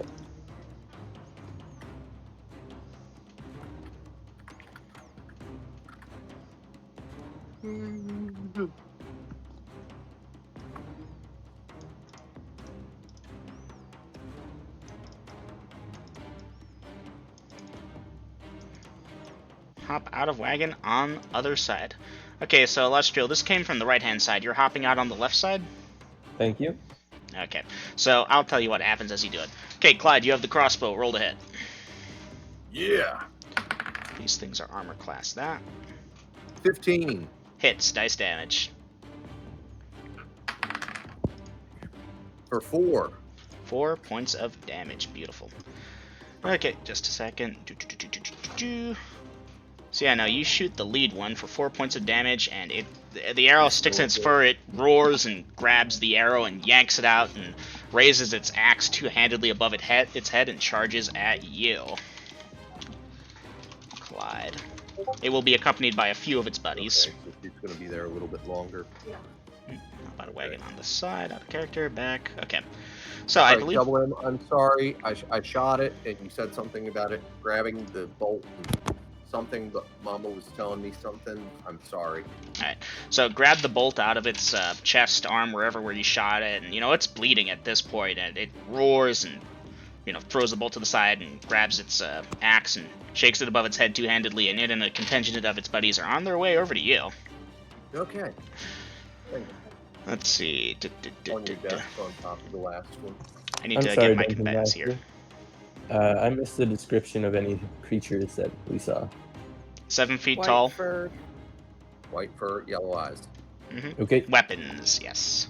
Okay. And they have battle axes or White something. teeth. E. One of them threw a battle axe. Still waiting to Most hear of them if have it's battle happening. axes or swords of some kind. Belkin. And who else I got? Tamara is gonna have. So yeah, this is gonna become apparent pretty quickly.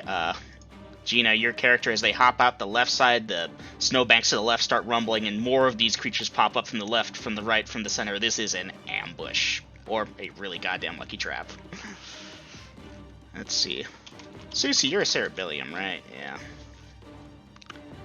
And I already got Garrick, right? Yeah. Kilgore and Allie. Yeah, Allie, 3 of them are gonna end up charging at you, you poor thing.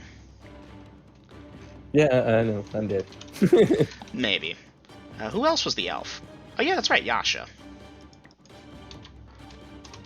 Don't worry, Yasha's gonna have 4 on her. Okay. Did I ever get an initiative out of the party? No. May I Right. edit knowing that there's 4 coming after me then? Yeah, absolutely. I'm not going to try and cast a spell if I'm getting charged by 3 people. Well, 4 people. And this will delay your thing, and it will cost you your darkness for the day. You begin casting, and you see it, and it's like, oh shit, and you stop it. That burns it. Alright, someone read out the number. I'm focused on 20 different things. I think we got a 4. No. It looks like a 1. Oof. Then I rolled a 3, because I didn't see it either. Yeah. It's a 3. Yay, party. It is. The 3 looks like it's up there before the 1. I'm calling it 3. Okay. Stop. Draw a bastard sword, parry. Dagger, bastard sword, magic missile, ignoring the world. Okay, Bellatrix, Garrick, you will get an option this round. It's just delayed. Attacking with battle axe, hop out, wagon, other side. Illustrio, if you want to do something special, as those three things charge at you, for your free to edit. I'm going to evade. I'll change it. Alright, the monsters go, and they move on in with pretty quick speed and efficiency. That being said, Clyde, you've got that bastard sword there. You're moving on in. Garrick's delayed, unfortunately, otherwise you get his 2 attacks first, so Clyde, you actually don't have reach on these things. Crossbow then attacks. Okay, we'll cover that in a second. So Clyde, these things try to hit you. You are armor class there, if I'm not mistaken. They attack as monsters of that plus that hit dice. Armor class 3. Yep, to hit that, they needed that. That's going to be 1 hit. Good news, this one's using a battle axe, which is the D8 versus all for 1 point of damage. Okay. And yeah, the other one misses, yeah. That one you shot is right up there with you, swinging at you furiously. You swear you could see red gleaming in its eyes. Okay. It's mad. Alright. Bellatrix, you may roll to hit with the crossbow. Both of us are shooting. I know. Bellatrix, start with you.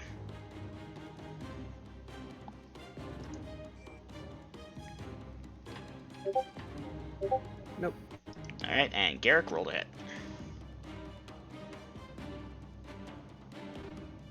And Garrick has a... Okay.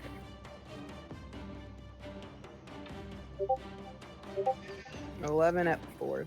Fighter, 4th, 11. Yeah, I'm sorry, your crossbow bolt only grazes its fur and it does not do damage. Okay. Anyone I'm forgetting? We got parrying, we got attack, evade. Okay. So Bellatrix, Garrick, you draw forth your weapons to go for your standard attack routines, and the monsters will move towards you. Garrick, you'll actually go first because multi-attack, roll to hit. Garrick will be sweeping. I didn't get to specify because I accidentally hit enter. Alright, Garrick, roll your sweep.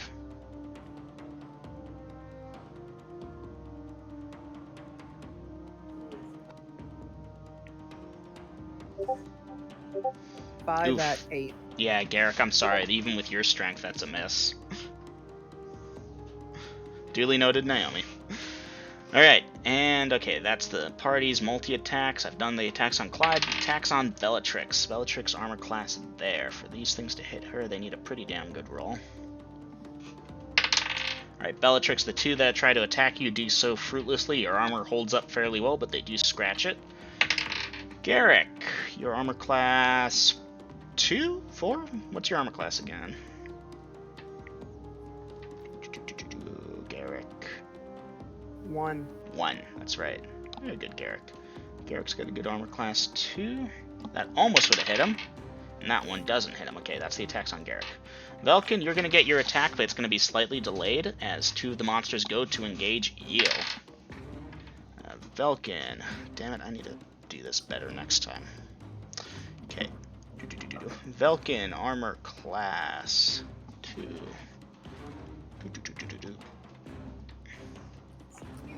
Ooh, that is a hit. Velkin, you will take 5 points of damage from one of the creatures. Oops. And 6 from the other one. Ouch. Tamara, you're trying to calm down the horses. 2 creatures approach. The horses are... You've managed to get them to stop at least, and you've got yourself between between the horses and them. They will attack you before you get a chance to attack them. That was almost a 20, but the D8 stopped it. Sadly, the second time around, it was a 20. Let me double check these things have the intel. Intelligence. Low. That's still high enough to crit. Crit tables. 64. You're really trying to kill me, aren't you? No, I'm not. The monsters are, though. No, you are. You are Upper- the monsters. You are trying to kill me. As the monsters, I am trying to kill you. As the Dungeon Master, I truly hope you succeed. That said, your upper leg will be hit for 4 points of damage. Your movement speed will be 1/4 its usual until that's healed. Okay, that is Tamara. Susie, you can dice damage for your magic missile at the one charging at you.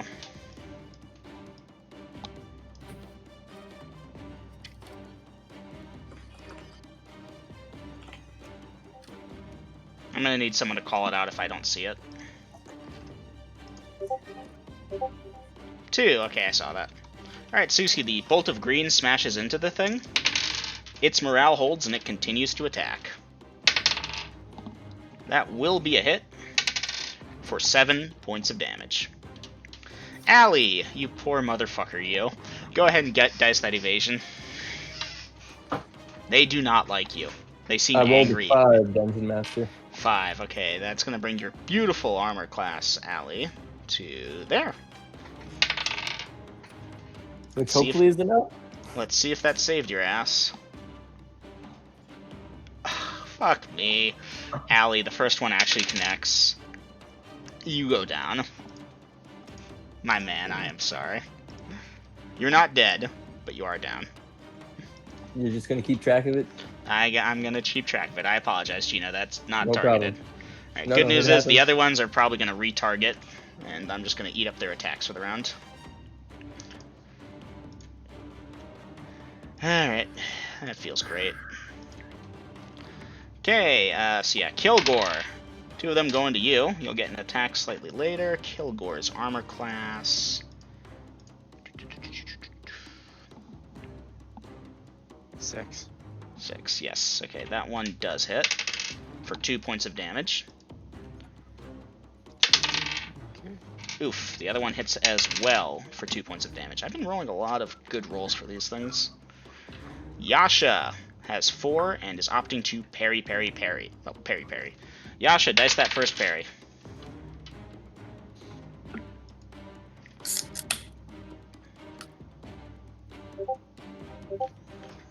5. Okay, give me a second to compare Thacos. Alright. You successfully parry the first attack. Dice your second parry.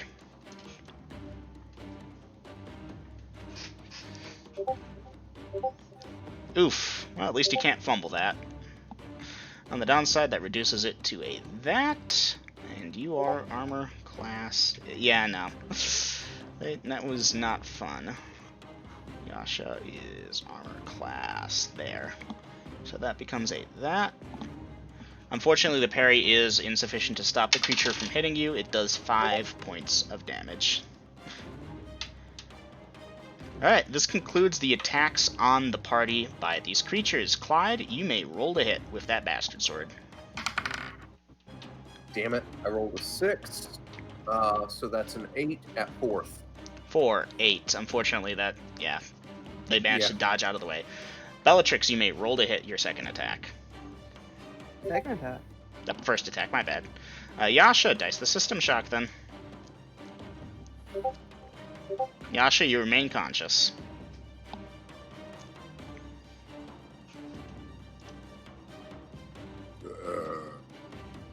Alright, so Bellatrix, you can roll to hit.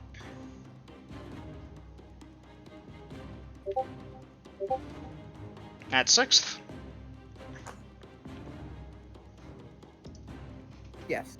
Alright. Unfortunately, Aiden, yeah, Bellatrix, that's just a tiny bit too low. Creatures are not exactly nimble that they're dodging your attacks, but they're also kind of tough. Garrick, you have a second attack coming later. Let's get it out of the way now. Is this also a sweep? How many does he have on him? Because you never. Right now, Garrick, 2 of them are attacking you. Then yes. Alright, roll to hit. Garrick, that's a hit. 17 Dice at 8. damage. And these fall underneath what? These are large.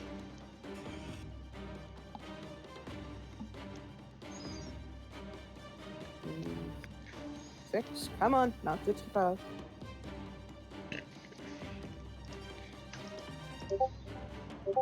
$17. Garrick, you strike down your 2 opponents easily. They howl as they crumple into the ground. You have no more attackers on you for the remainder of the round. Velkin, you may roll to hit. Okay. Tamara, you may roll to hit. Let me check. Okay. Susie, you already did your damage. Allie, you're down. Kilgore, you may roll to hit.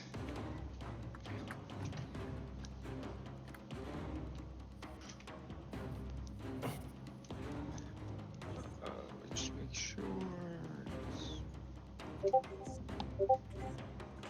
That's at first. Nice. That hits. Dice damage. It's a D8 for battle axe, right? Battle axe is D8. D8 versus all. It's funny enough, that's pretty close to what these things are using. You did say that they were using battle axes, but Nice. Alright, Kilgore, yeah, you stab into this creature's chest, and oh, there's blood and guts spilling everywhere, and it just roars angrily at you. Alright, I think that's the party, unless I've missed anyone. Check, check, check, check, check, check, check, and down. New, round 2. I had a question, but Go ahead. Kind of passed me over. Does Garrick see who has the most on them? Garrick, are you taking a minute to survey the battlefield, or just picking the closest person that seems to have a lot?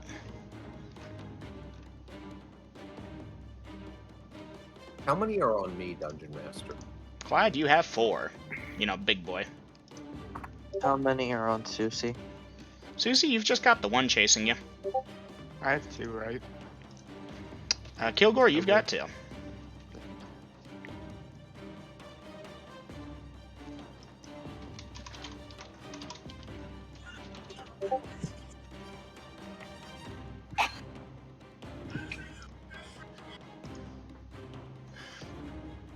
And bless you to whoever sneezed. Yes. Alright, so Garrick, do you wish to examine the battlefield to try and find the best thing, or...? I'll just attack closest. Okay, duly noted. Garrick, Allie's former combatants are going to come and try to attack you. So that should make life a bit easier. Lydia, if that was me, I couldn't hear you talking. It sounded I didn't like... even get this form a word, and you instantly started talking after you'd asked me a question. No, I waited. I didn't hear anything, so I You asked a for question. I was about to speak. You spoke before I could even say a word. I'm not going to argue with you. We might have some connection issues with Discord. Alright, so Aiden, if you can pop attack in actions to the round, please, that'd be good, and I'll need initiative for the party. Alright, duly noted. I'll roll initiative.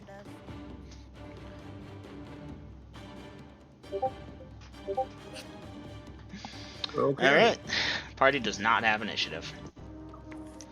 Alright, Clyde, you've got 4 enemies on you. The one with the rage in him rolls to hit. Yeah. Oh yeah, he hits. He does 10 points of damage. Ouch. He's roaring mad. Now, Clyde, your armor class, that. 3. 3. Oof, that 16's gonna hit also. For 1 point of damage, though. Okay. That 5 won't hit. That 9 won't hit. Alright, that's Clyde. Bellatrix has 2 attackers on her. Bellatrix's armor class there. Yeah, they needed that to hit Bella. Alright, Bellatrix, 2 more attacks against you, do nothing. Garrick, 3 enemies are moving to attack you. You will, however, get to sweep them first. Go ahead and roll to hit. You got weapon reach and they have to move, so I'm going to let you get your attack in first here.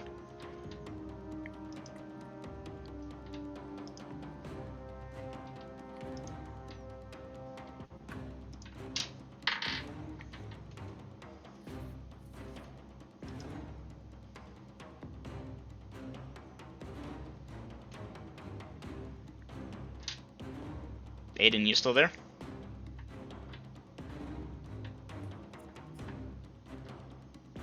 Alright, I'm gonna come back to that. Garrick, because you have enemies approaching you and you're using a big weapon, you'll be able to hit them before they hit you. You may roll your sweeping attack.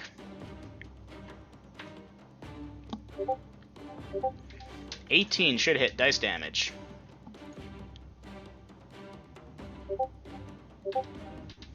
For 15 points of damage, okay.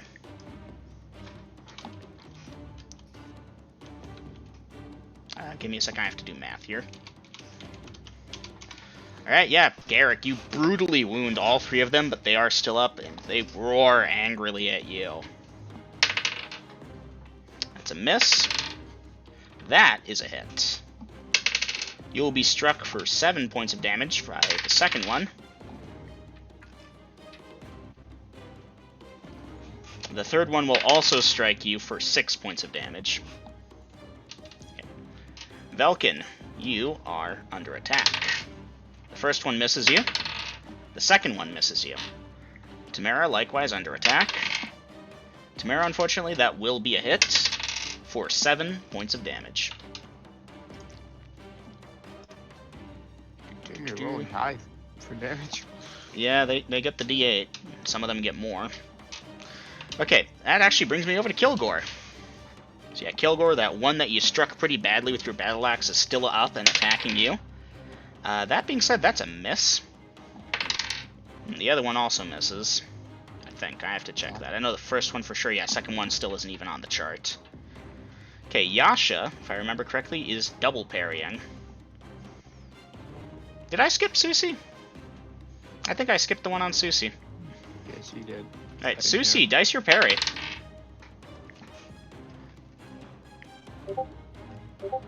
Ooh. Yeah, Susie, that's a successful parry because it rolled a 4. You can dice damage for shocking. Yay.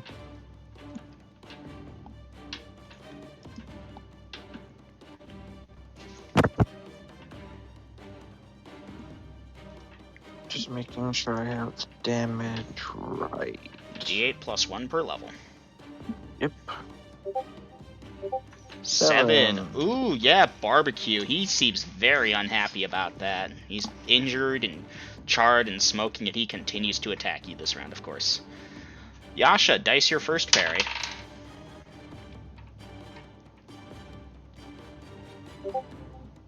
Yasha, that's a successful parry. You disarm your opponent. I need to check something here. It does not go to retrieve its weapon. It will not get any more attacks this round, obviously. Yasha, dice your second parry.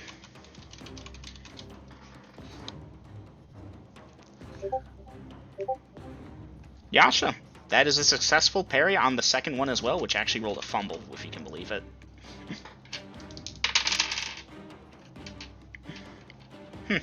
Alright, it is disarmed. The third one rolled a that. That shouldn't hit your armor class. Yeah, that's too low. The fourth one rolled even lower. Okay, I believe this covers the monster's first attacks as well as Garrick. Let us begin at the top. Clyde, you're using a Bastard Sword sweep attack. Roll to hit. Natural 20. Dice percentage.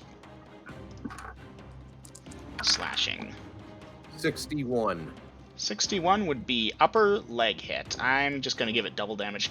Oh, yeah, no, you sweep the upper legs. Go ahead and dice damage. Okay, these are large, correct? They are large. 2 die 8 because you're two-handing it.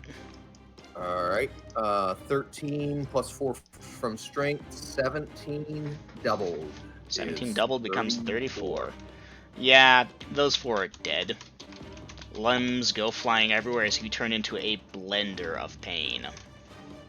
Score. Yep. Clyde, you have no more opponents on you. Bellatrix, you may roll to hit.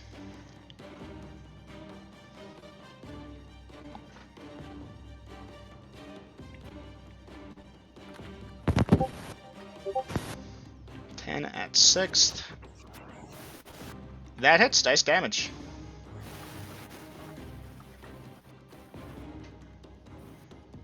I'm going to go for a couple of drags while you're getting through the rest of the party dungeon, mister. Okay. Nice. You absolutely eviscerated that one. It didn't stand a chance. Alright, that being said, Bella, there's still the other one on you. Garrick's already done. Velkin, your turn. Roll to hit.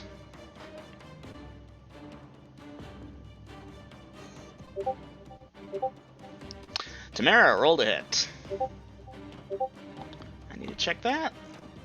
Tamara, that's a hit. Dice damage. 1d4. There is no +1 as these are large.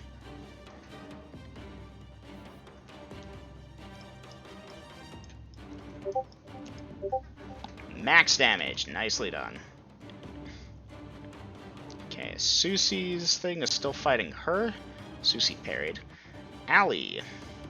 Why do I have Allie marked like that? Oh yeah, because Allie's down. Kilgore, you may roll to hit. 16. That hits. Dice damage. Kilgore is just rocking it out there. Mm-hmm. Another 7. Kilgore, you Dang. take down that one that was going nuts. And Yasha is done. I believe that is everyone in the party, unless I'm mistaken. Looks like it. Round 3. Alright. Oh! Alright, party. Round 3 is going to be slightly different, because a figure larger than the others from the back lets out some roar that almost sounds common, but like in the common tongue. And the figures are going to try to retreat. If you want to run them down, state that. Otherwise, you may take parting shots.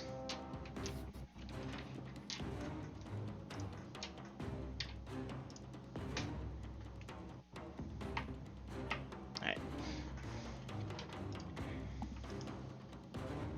So anyone who's taking parting, go ahead and designate that. And, yeah, Clyde, you move over to the new elf and bind wounds. BG binding wounds on down and using lay on hands. Okay, so they're opting not to do that for that. So between Clyde, Bellatrix, and Garrick, one of you all deduct a bandage, and then Bellatrix, Garrick can do lay on hands. Velkin's also going over. Tamara is binding her own wounds. I thought we had 2 downs. I think just Allie. Well then, only one. Well, Alright. Garrick will not use his. Okay. And let's see, Yasha, you can do your parting shot, and Susie, you can do your parting shot.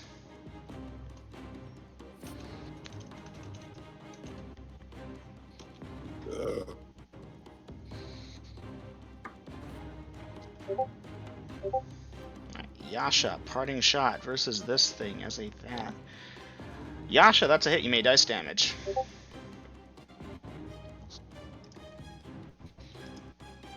I'm sorry, Shadow. I keep forgetting about it.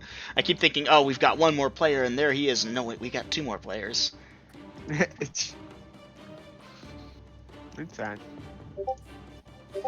12. Nice. Nice.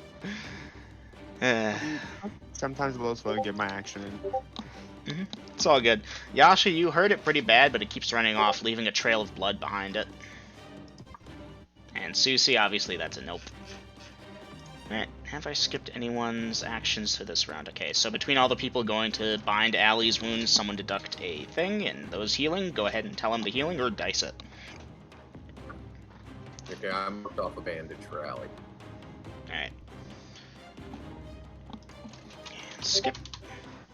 Alright. Okay, I'm gonna go add these guys over to the XP calc. And yeah, GG party. For those of you keeping track of what you all are fighting, these fun little bastards here are known as the the Dammits. Yeah, they are the Quaggoths from the Fiend Folio. That's Quagggoth. AUH, you said? Mm-hmm. And you all encountered almost a maximum number of them, too. They have a particular hatred for elves, hence why the elves in the party got a double serving of opponents, which was unfortunate for you, Allie, as you are an elf. Likewise for Yasha, as another elf. And Velkin. Velkin, a drow, was similar but different. It's still an elf. Well, there's things that I don't want to fully reveal that relate to drow versus elf for the Quaggoths. As a Dungeon Master, feel free to look it up if you wish to use them. Oh my god, pigs. Well, isn't a drow kind of in the elf family? Oh, very similarly. They're the Dark Elves. Now, the Yeah, party you guys are scary as fuck. Drow are scary as fuck. A lot of creatures won't even cross paths with them. Gina, are you full HP? I am still unconscious as far as I understand. Alright, so you would have gotten 1 hit point back and then 6 hit points on top of that. You should be back Yes. to Okay. 2 hit points Full. total right now. You can get a perception check. Wow. You were at -5 when they bound you. Whew, harsh. 2 hit